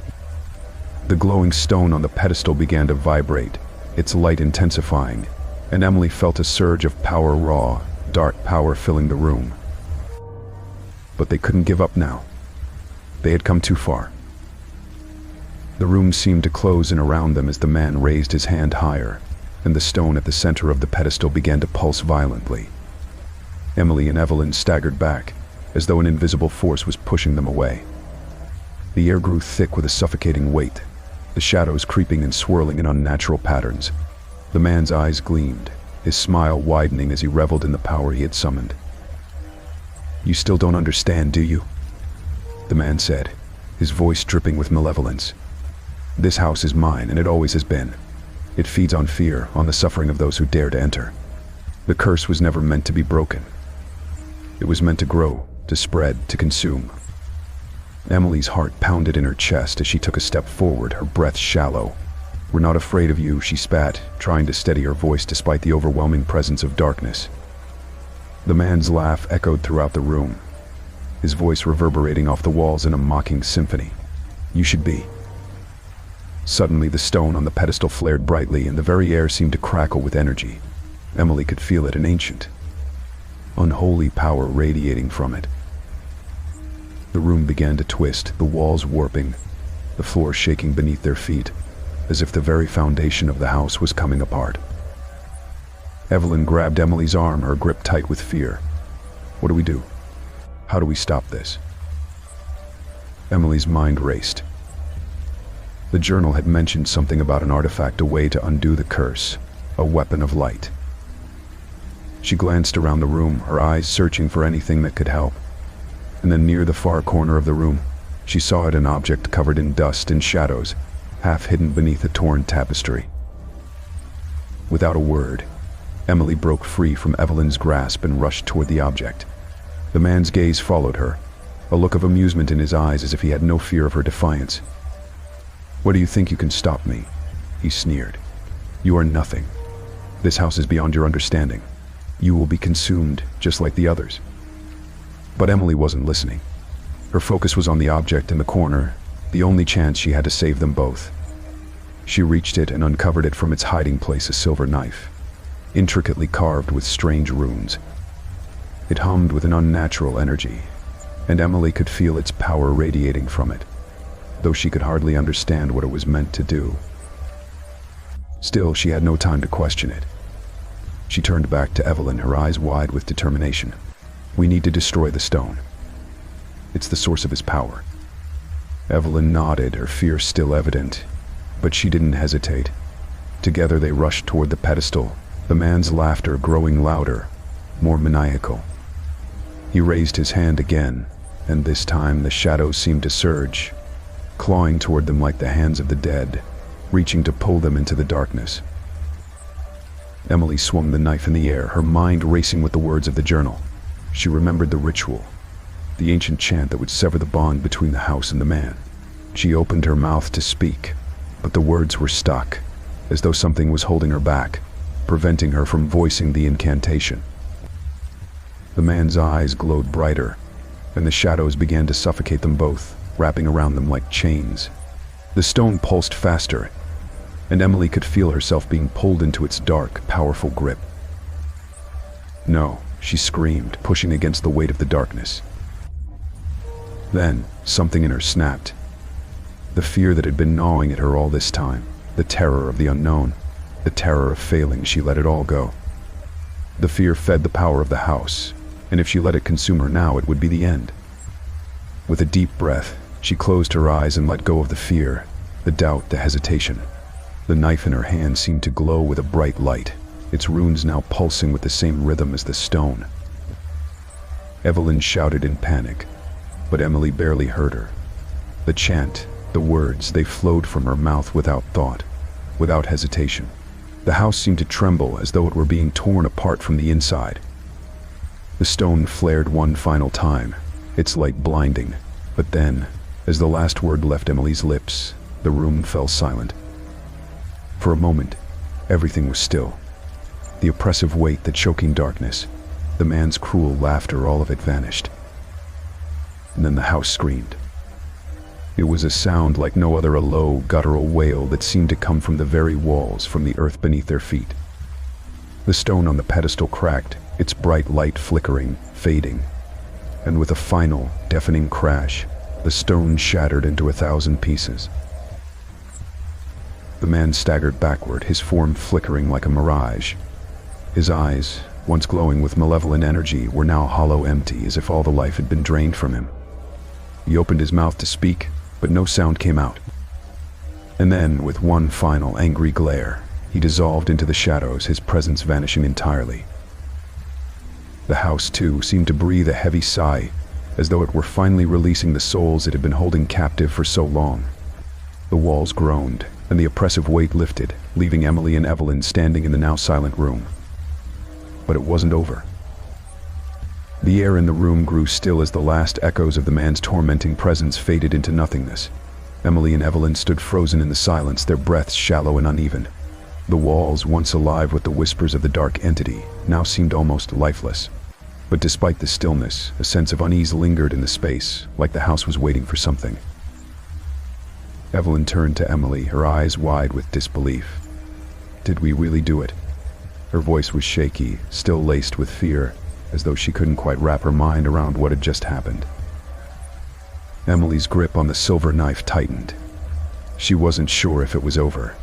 The stone had shattered, the man had vanished, but the house felt too quiet, too unnatural, as if the victory they had won had come at a price. "I hope so," Emily replied, her voice strained. She looked around the room, noticing how the shadows that had once clawed at them seemed to have retreated. But there was something odd about the atmosphere, now darker than before, as though the house itself hadn't quite given up on its hunger. Evelyn took a hesitant step forward. I think we need to leave, Emily. Right now." Emily nodded, but she hesitated. She couldn't shake the feeling that something was still off, that something was waiting for them. It was like the house itself was holding its breath, preparing for the next move. The floorboards creaked beneath their feet as they slowly made their way toward the door. As they reached the threshold, Emily's eyes lingered on the broken stone, the remnants of its power still crackling faintly in the air. She felt a strange pull toward it, as if there was something she had missed, something unfinished. But before she could step back, a voice called out, soft, distant, but unmistakable. "Don't go." Emily froze, her heart lurching in her chest.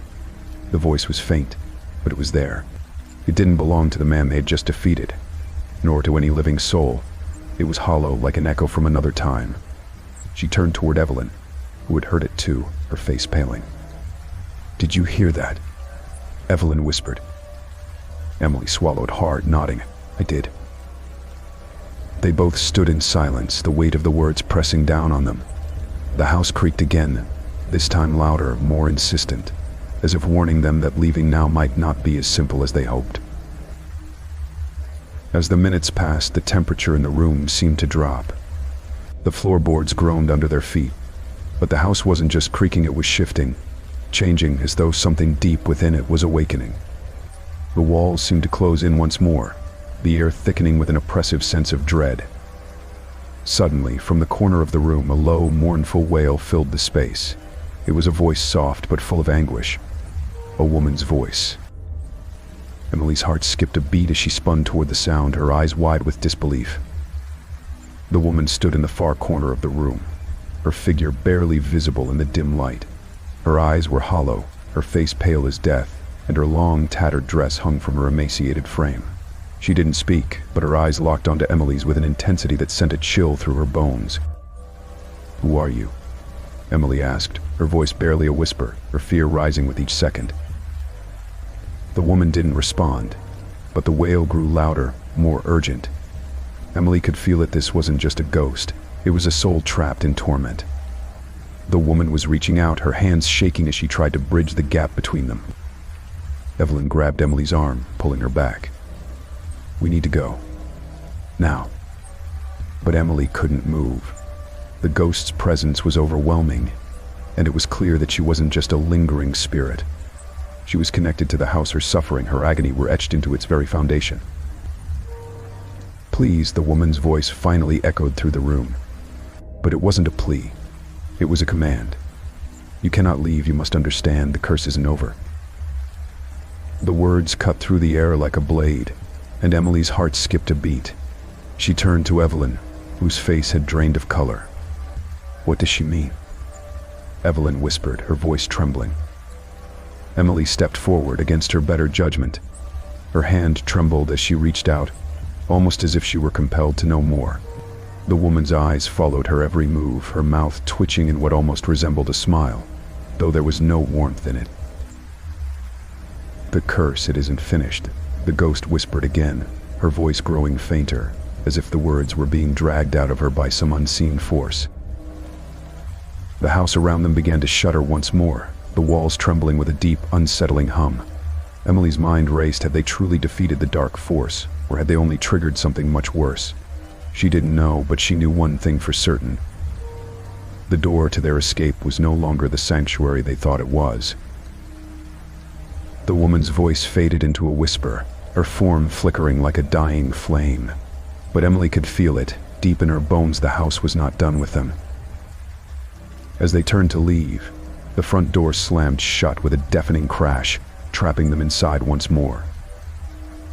The echo of the slamming door rang in Emily's ears as she and Evelyn stared at the entrance, now sealed tight, as if mocking their escape attempts. The temperature in the house plummeted, and an eerie stillness took over the once creaking walls. The soft, mournful wail of the woman's voice had vanished, but something far more sinister lingered in the air. It was as though the house itself was watching them, waiting for them to make the next move. Emily's heart pounded against her ribcage as she looked around, her breath visible in the freezing air.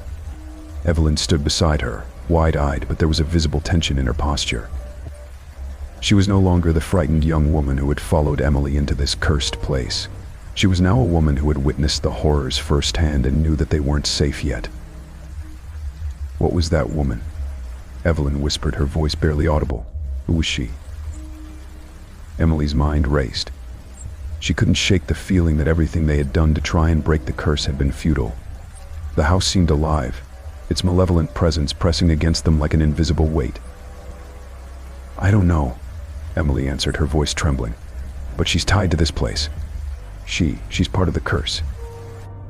Evelyn stepped back from the door, which refused to budge no matter how hard they pushed against it. "We need to find another way out."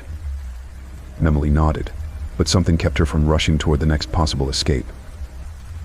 The unsettling silence in the house was oppressive. She could feel the weight of the walls closing in on them, as though the house itself had become a living entity, feeding off their fear. It was then that she noticed something strange. The floor, once covered in dust and debris, now seemed to have a faint shimmer. It was subtle at first, like the light from the flickering candle she held was reflecting off something beneath the surface. She bent down, her fingers brushing over the floorboards, feeling a strange warmth emanating from them. "Evelyn, look," Emily whispered urgently. "There's something here." Evelyn joined her, kneeling down and inspecting the floor more closely.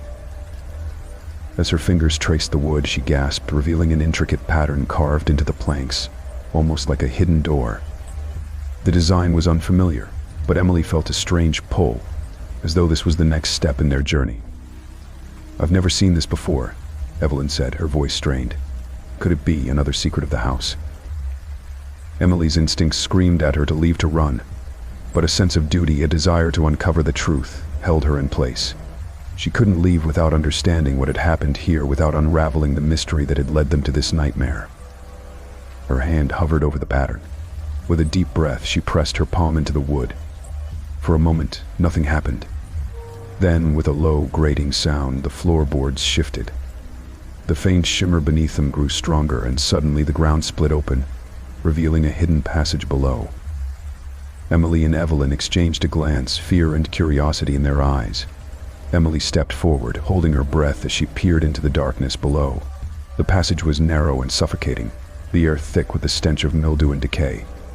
It felt like they were being drawn deeper into the heart of the house, towards something that had been buried for far too long. "Should we go down there?"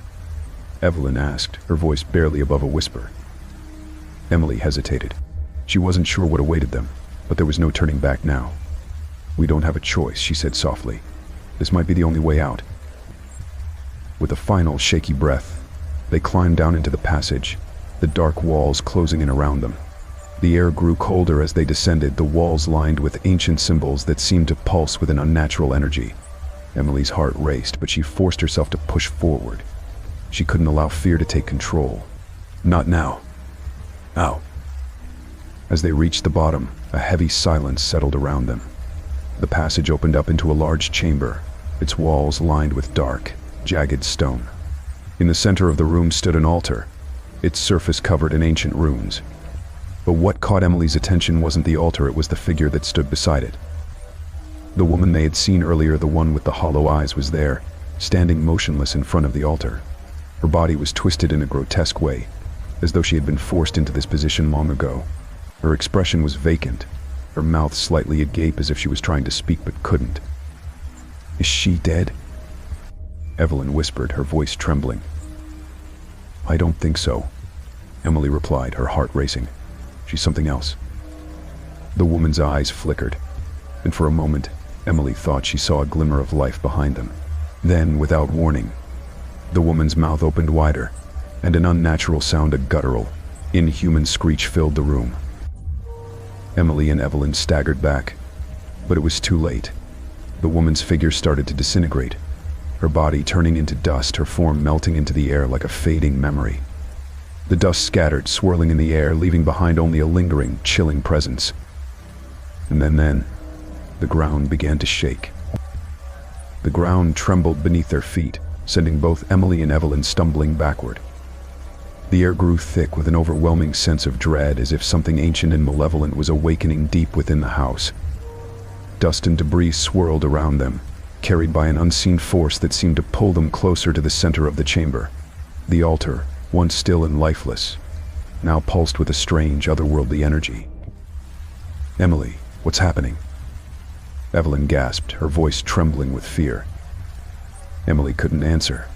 She was too focused on the altar, which had begun to glow with a dim, eerie light. The symbols carved into its surface writhed and shifted, as though they were alive.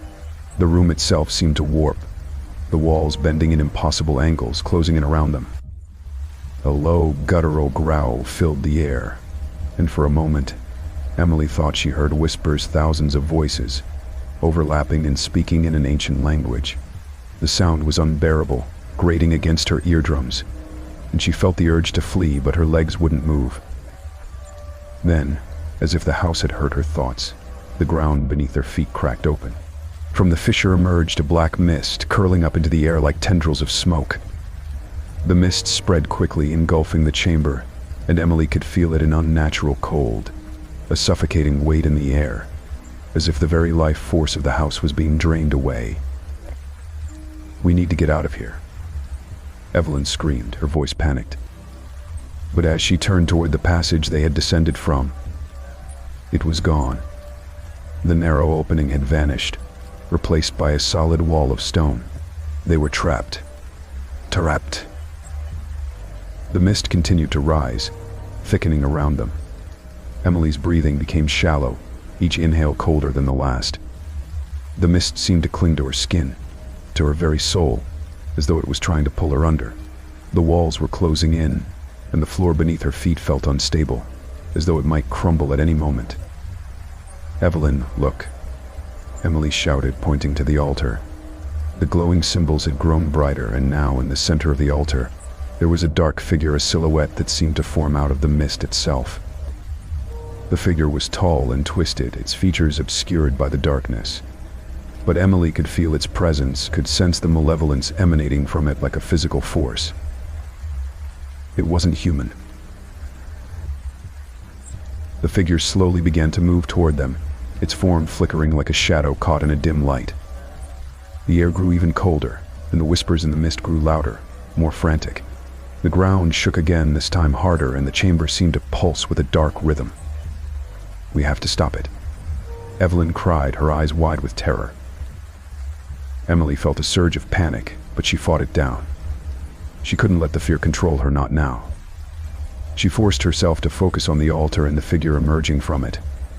The figure's twisted form seemed to be growing stronger, its shape becoming more defined, more solid, as though it was slowly materializing into something real. Something terrifying. "Emily, what do we do?" Evelyn gasped, her voice cracking. Emily's mind raced. There had to be something, anything that could stop this nightmare. She looked back at the altar, its runes glowing brighter now, as if they were calling to her, beckoning her forward.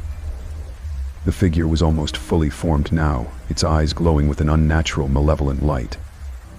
The whispers reached a crescendo, and Emily realized with growing horror that they weren't just voices, they were words.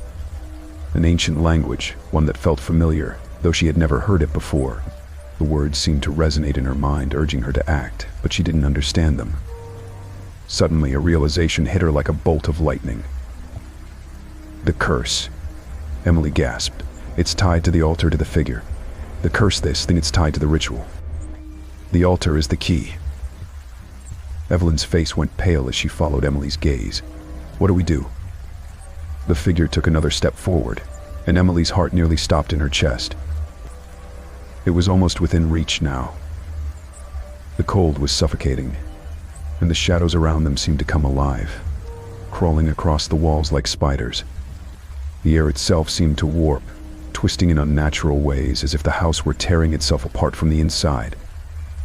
Without thinking, Emily rushed toward the altar. She had no idea what she was doing, only that she had to do something, anything, to stop whatever evil had been awakened. As she neared the altar, the whispers grew louder, and a piercing, high-pitched scream echoed through the chamber. The figure's eyes locked onto hers, and she felt a surge of cold, like ice crawling through her veins. The figure's voice was like 1,000 voices speaking at once, and it filled her mind with an overwhelming flood of hatred. "You cannot stop it," the figure whispered, its voice deep and guttural. "The curse is upon you now. It will never end."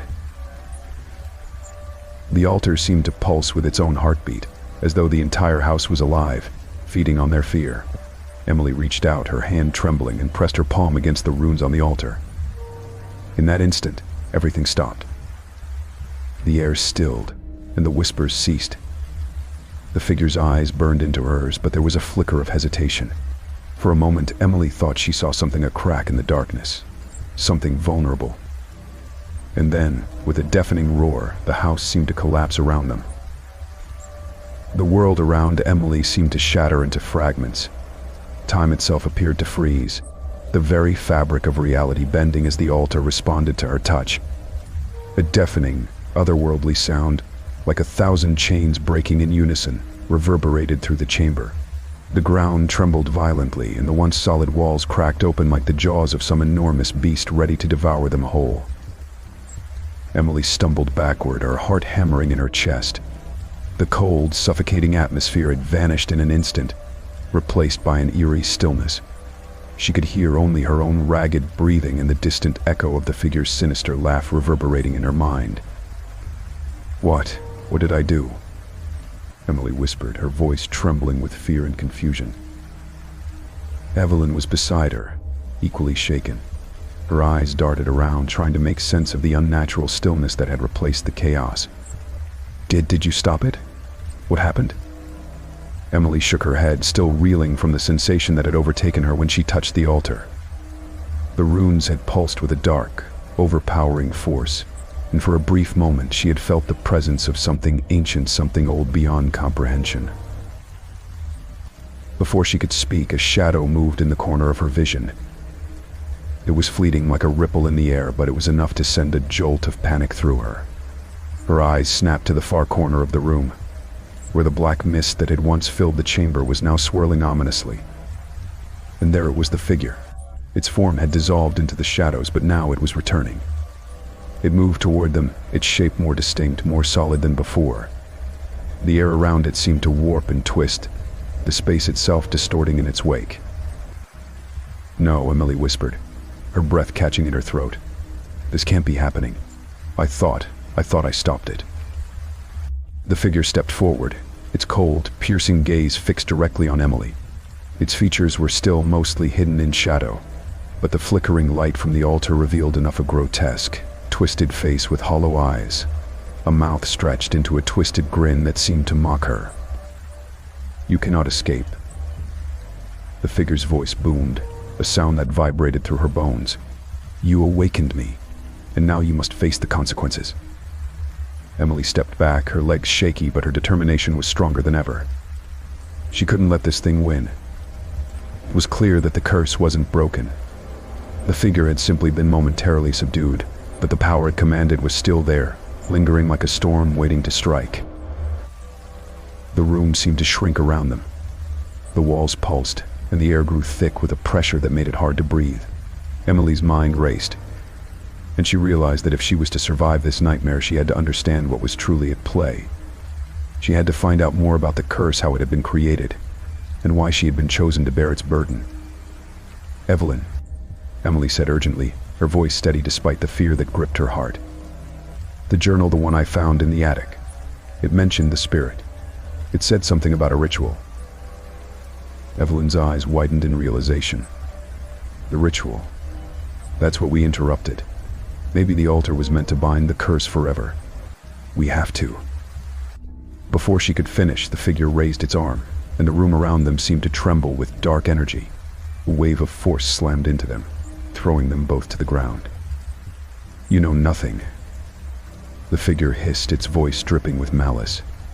"You dare tamper with what you cannot comprehend." Emily struggled to her feet, her head spinning. She could feel the weight of the curse pressing down on her chest, as though the house itself was alive and punishing her for what she had done. But something had changed. The mist, the figure, it was all becoming clearer to her. The more she resisted, the more the truth seemed to reveal itself.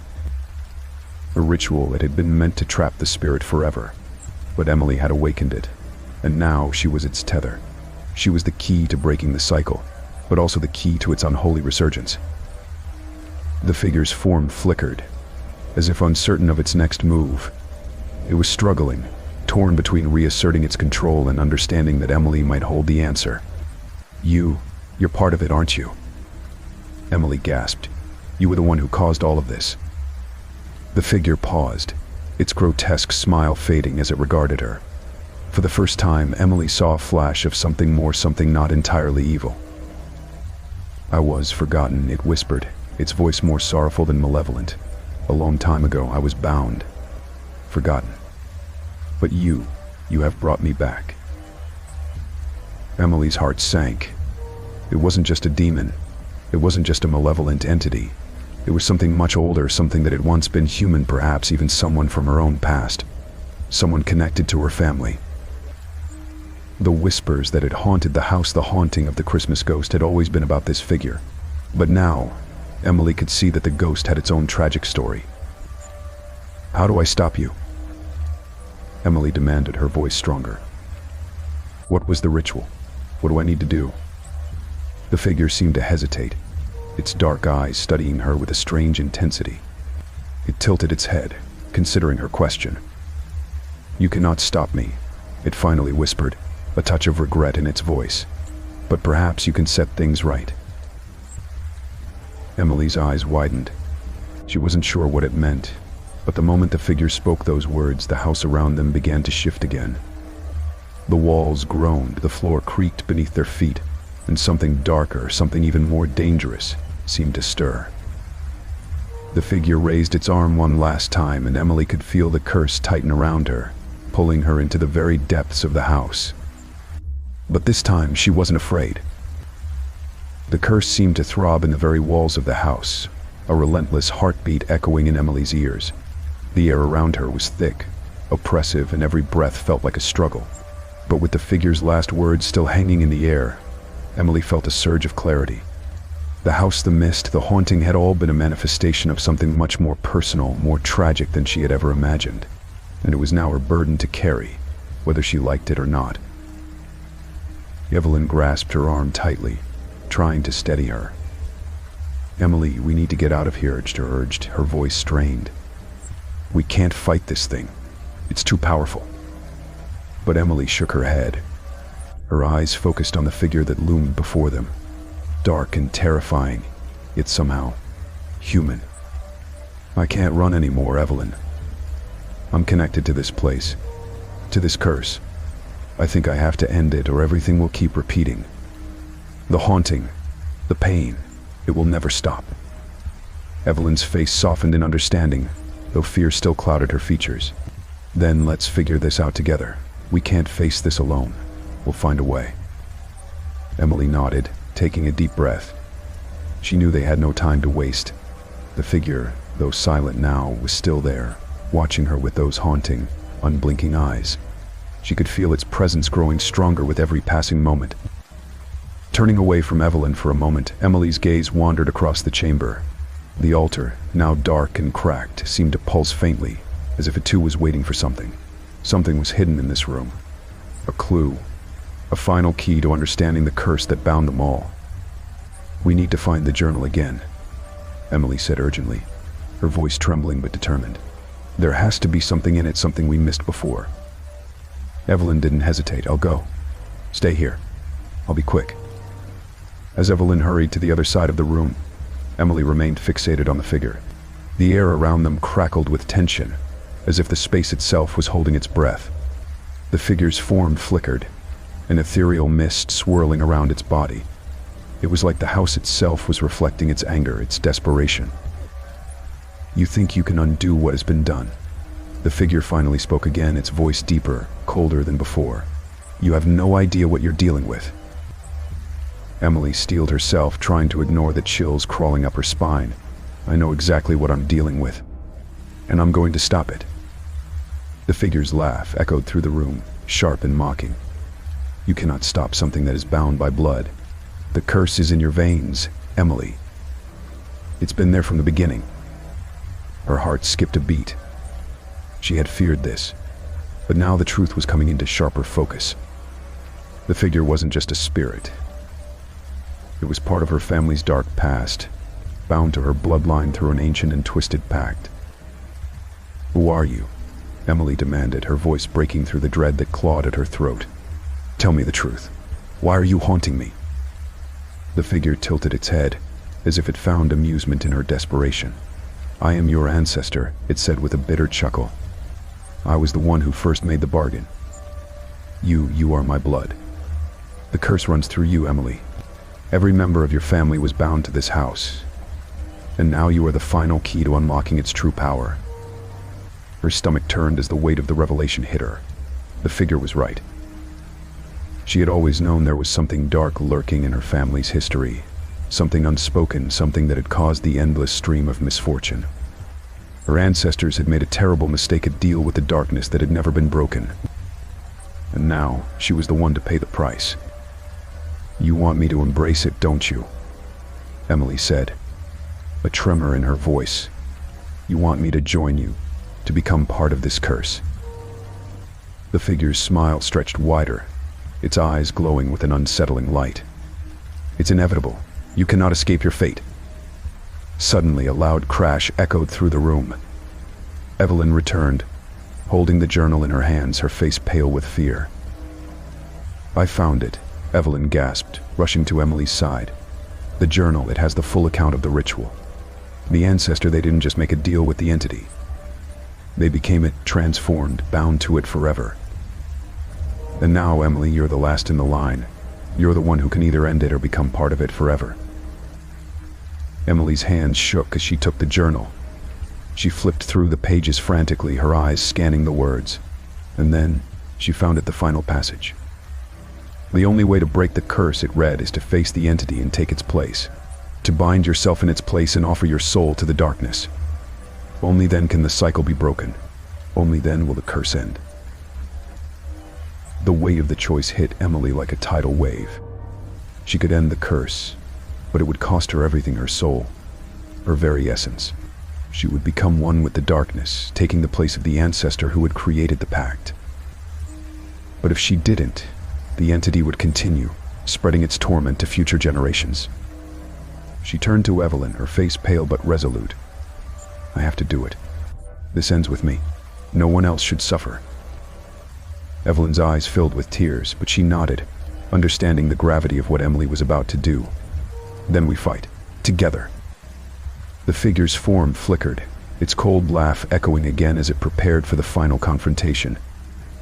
The curse was near its end, but Emily knew that this was only the beginning of her true test. She had to confront not just the figure, but the very essence of the curse itself.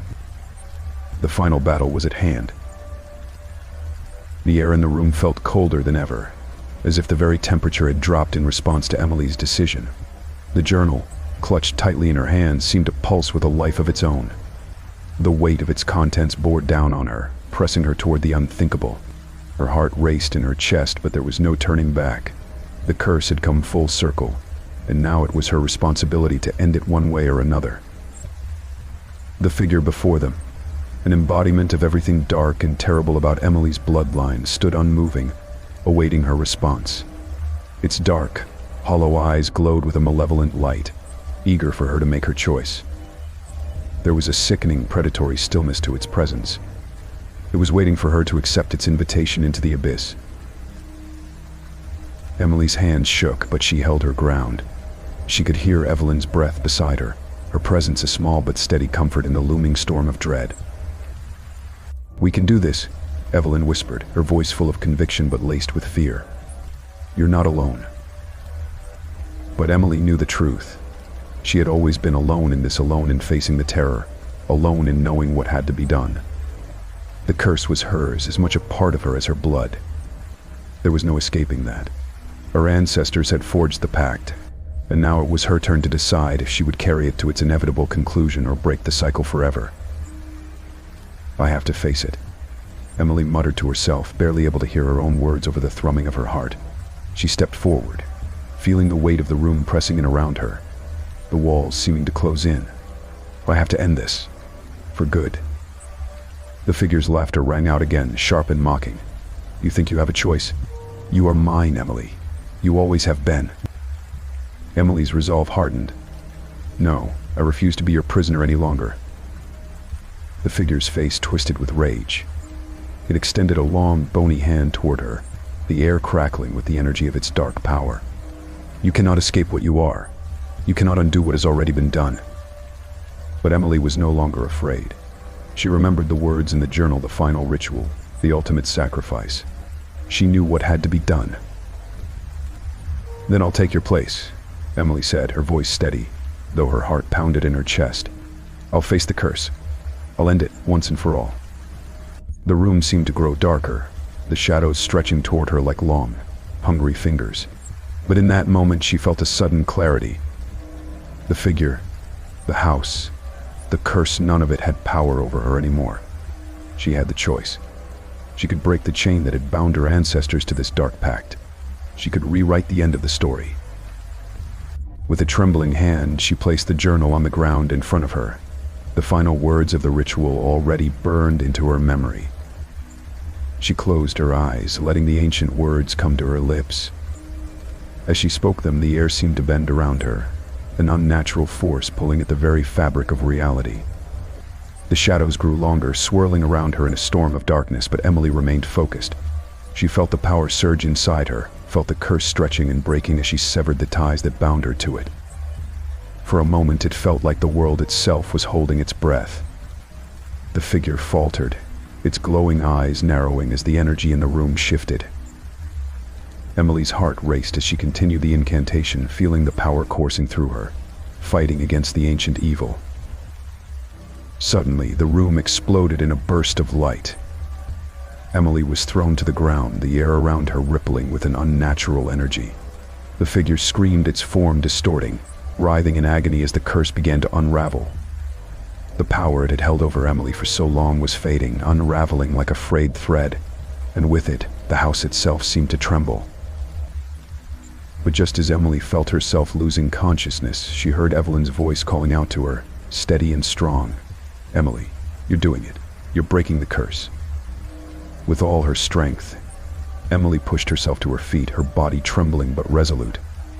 She could see the figure now, a tortured, shriveled shell of its former self, consumed by the very darkness it had once controlled. The light from the ritual burned brightly around it, pushing back the shadows that had held the house in their grip for so long. The figure reached out one last time, its voice low and broken. "You cannot undo fate, Emily. You will always be tied to this place, tied to the darkness." But Emily didn't flinch. She stepped forward, her gaze unwavering. "Not anymore." With those words, the last of the figure's power crumbled, and with it, the curse. The darkness that had plagued her family for generations was finally gone. The house, once filled with shadows and whispers, seemed to breathe a sigh of relief. The oppressive weight in the air lifted, replaced by a strange calm.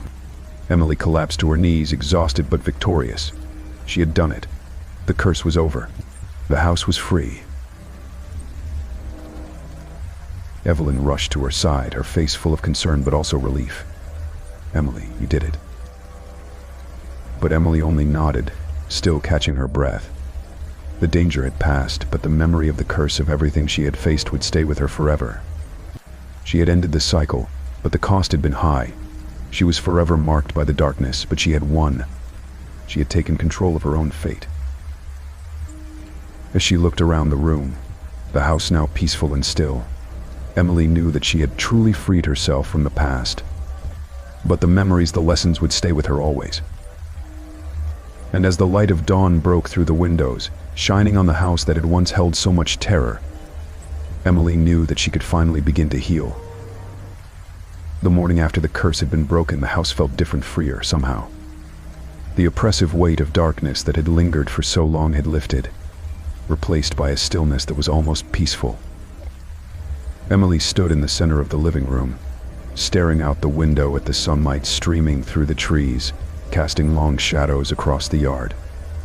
It was a sight she had never seen before, at least not in the way she was seeing it now. The house was still the same, but something had changed. The air no longer felt heavy. The shadows no longer stretched unnaturally along the walls. It was as if the very spirit of the house had been cleansed, its long-held secrets finally brought to light. There were no more whispers, no more creaks in the walls at night, no more sudden cold spots or strange noises in the dark. The curse that had bound her family for generations was gone, shattered by her own hand. But though the house was free, Emily knew that she was not. Her eyes lingered on the journal she had placed on the table the night before, its pages now glowing faintly with an ethereal light, as if it too had been changed. The power it had held over her was gone, but she could still feel its presence, a reminder of the battle she had fought. She knew deep down that breaking the curse hadn't freed her completely. There were things she would always carry with her, things she couldn't just erase or forget. The darkness had been exorcised, but the scars remained. "Are you okay?" Evelyn's voice pulled her from her thoughts. She turned to find her friend standing in the doorway, concern etched on her face. "You've been quiet ever since you woke up." Emily nodded slowly, though she wasn't sure she believed it herself. "I think I'm just processing everything. It doesn't feel real, you know? One minute I was staring down the figure, the curse, and now it's gone. The house is free, but I still feel like I'm carrying something, like a part of it is still inside me." Evelyn stepped closer, her gaze soft and understanding. "You did something no one thought was possible, Emily. You ended the cycle. The curse is gone. But you're right, what you've been through, it's not something that just goes away. It takes time." Emily glanced at the journal again, a faint shiver running down her spine. It doesn't feel like it's really over. I mean, the house is quiet, but there's a part of me that wonders if I'll ever truly be free. Evelyn placed a hand on her shoulder, offering a quiet comfort. It will take time. You've broken the curse, but healing, that's a process. You're going to need to take it one step at a time. Emily wasn't sure if she believed her friend's words, but she appreciated the sentiment. She had fought so long, so hard to end the nightmare, but now that it was over, she realized just how much of herself she had given to it.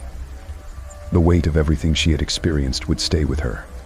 She had faced the darkness, but in doing so, she had changed, and that change would follow her. The sunlight grew stronger, bathing the room in warmth. The harsh, flickering light from the night before had faded. It was as if the day was offering her a new beginning. But was she truly ready for it? She wasn't sure. "I'm going to stay here for a while," Emily said, her voice firm despite the uncertainty she felt. "I need to make sure everything is really gone. The house, the curse, all of it." Evelyn nodded. "Of course. And you're not alone in this. You've got me, you've got us." Emily smiled weakly, her heart warmed by her friend's words. She didn't know how long it would take to move on, to truly feel like herself again. But she knew one thing for sure: she wasn't alone anymore. Not in the house, and not in this new chapter of her life. As the day wore on, Emily found herself wandering through the house, her steps slow but purposeful. She explored each room, checking for any lingering signs of the curse. The house was silent, save for the soft creak of floorboards beneath her feet and the distant hum of the wind outside. She couldn't shake the feeling that the house was watching her, waiting for her to finally let go of the past. In the attic, she found the old chest she had uncovered so many years ago, the chest that had once held the journal and the dark secrets of her ancestors. The chest was now empty, but she couldn't help but feel that it was a symbol of the past, a reminder of the darkness she had conquered and the path that had led her here. With a sigh, Emily closed the chest and locked it. She wasn't ready to face its contents again, not yet. But one day, when the time was right, she would. For now, she needed to move forward. The journey wasn't over, but the hardest part was behind her. Emily had broken the curse, but the true test of her strength lay in how she would rebuild her life. As she stood there, her hand resting on the chest, she felt a strange sense of peace wash over her. The house was free. She was free. And as the sun dipped below the horizon, Emily knew that, for the first time in years, she could finally breathe without fear. It had been weeks since Emily had broken the curse, and the house had settled into an uneasy calm. The air, once thick with malevolent energy, now felt lighter. The sun seemed to shine brighter, and the shadows no longer stretched unnaturally across the floors. But despite the outward appearance of peace, Emily still found herself restless. The house no longer whispered at night, but the silence itself felt too loud, too knowing. The days passed in a blur of mundane tasks, but there were moments when Emily would pause and stare at nothing in particular. She would feel it, the lingering presence. Not the curse, not the dark entity she had defeated, but something else. Something older, something that had been there long before the curse ever existed. One evening, as Emily sat by the fireplace, staring at the flickering flames, she heard it. A soft, almost imperceptible knock at the door. Her heart skipped a beat. It was so quiet at first, she thought she might have imagined it. But then it came again, a steady knock, like a heartbeat. She stood slowly, her body rigid with tension. Her hand hovered over the doorknob, but she didn't turn it. The house was too quiet now, too still. Emily had fought for so long to rid herself of the darkness, but was it truly gone? Taking a deep breath, she opened the door. The cool night air rushed in, but there was no one there. "Hello?" She called into the night, her voice trembling despite her efforts to remain calm. There was no answer. She stepped outside, her eyes scanning the yard. The moon hung low in the sky, casting long, silver shadows across the grass. It was eerily silent, save for the rustling of the trees. There was no sign of anyone, no footprints, no disturbances. Emily turned back toward the door, but before she could step inside, something caught her eye. A small object sat on the ground at the base of the steps, a piece of old, yellowed parchment. With hesitant fingers, Emily picked it up, unfolding it carefully. The handwriting was old and faded, but the words were clear. The door is never truly closed. It will always find a way back to you. Her blood ran cold. It was the same ominous message she had seen in the journal all those years ago, the same words that had haunted her dreams. She turned the paper over, her hands shaking. Nothing else was written on it. But the message was enough to send a chill down her spine. She stepped back into the house, her mind racing. The curse had been broken. The entity had been vanquished. But if the door, the gateway to the darkness, was never truly closed, what did that mean for her? Emily's eyes darted to the hallway where the door once stood. It was no longer there, but the echoes of its presence lingered like a shadow in the back of her mind. Had the house been freed? Or was it still waiting, still watching? As she closed the door behind her and locked it, Emily couldn't shake the feeling that something was wrong, that the house, with all its secrets, was still very much alive. She walked to the kitchen, trying to shake off the unease that gripped her. But as she entered the room, she noticed something out of place. A single candle, which she had never lit, was burning on the counter. The flame flickered, casting a dancing shadow against the wall. Slowly, Emily walked over to it, the hairs on the back of her neck standing on end. The candle's wax was already half melted, as though it had been burning for hours. She couldn't remember lighting it, and she certainly hadn't left it burning. Yet here it was, flickering softly, casting a glow that seemed to make the shadows around her stretch and grow. She reached out to extinguish the flame, but as her fingers hovered over the wick, she heard it again. The soft knock at the door. It came from the same place, the same steady rhythm. Her pulse quickened as the realization hit her. The house wasn't done with her. The entity had been banished, but there were deeper, older forces at play here. Forces that had been hidden beneath the surface, waiting for the right moment to reveal themselves. The candle's flame flickered one last time before going out, leaving Emily in darkness. The darkness around Emily felt heavier than it ever had before. The faint sound of the soft knocks at the door still echoed in her mind, and the unease that had settled in her chest grew with each passing moment. The house was silent, yet it buzzed with an energy she couldn't fully comprehend. She knew deep down that the evil she had thought she had defeated was not gone. It was simply lying in wait. She walked cautiously back toward the front door, every step filled with dread. The house seemed to bend around her, as though it were alive, watching her every move. She reached out for the door handle, and before she could touch it, a cold gust of wind howled through the cracks in the walls, rattling the windows and shaking the floor beneath her feet. The light from the candle flickered once more, casting long shadows that stretched and twisted like fingers reaching for her. The knock at the door came again, louder this time. The sound was sharp and forceful, like a warning. Emily hesitated, her hand trembling as it hovered above the door. With a deep breath, she turned the handle and opened the door. Nothing. The yard was empty, the moon now hidden behind thick clouds that had suddenly rolled in. The wind whipped through the trees, but there was no sign of anyone, no footprints or disturbance in the snow-covered ground. But as Emily looked closer, she saw something at the foot of the steps. A shadow. It was fleeting, like a wisp of smoke that vanished the moment she blinked. But she saw it, she couldn't deny it. Without thinking, she stepped out into the cold, her breath fogging in the air. Her heart pounded in her chest as she scanned the yard again. Nothing. A movement caught her eye.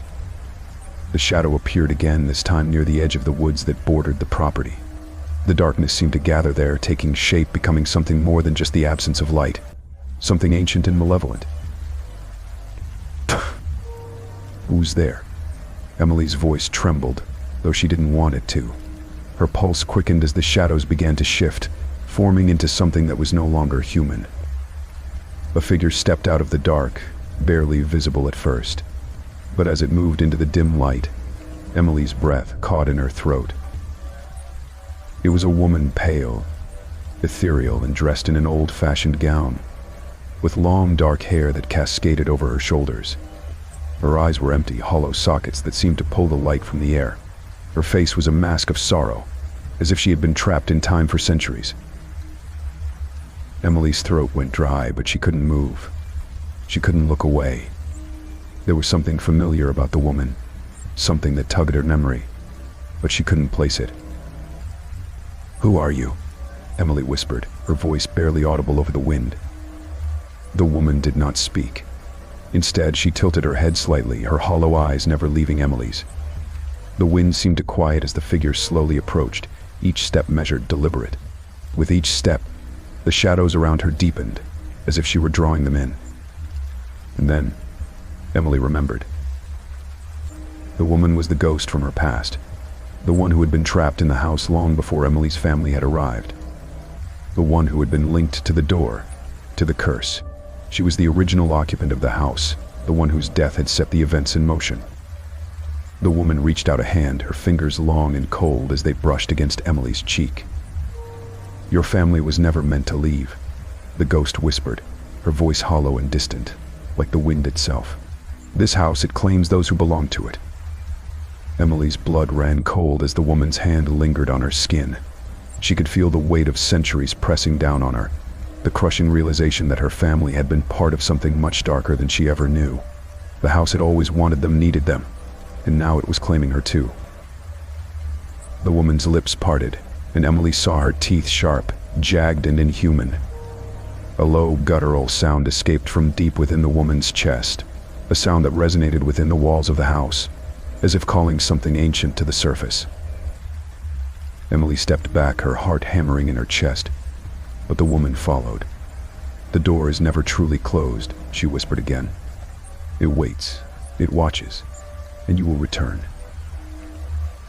In an instant, Emily realized the truth. The curse, the entity, the shadows, they were all part of something older, something beyond the door.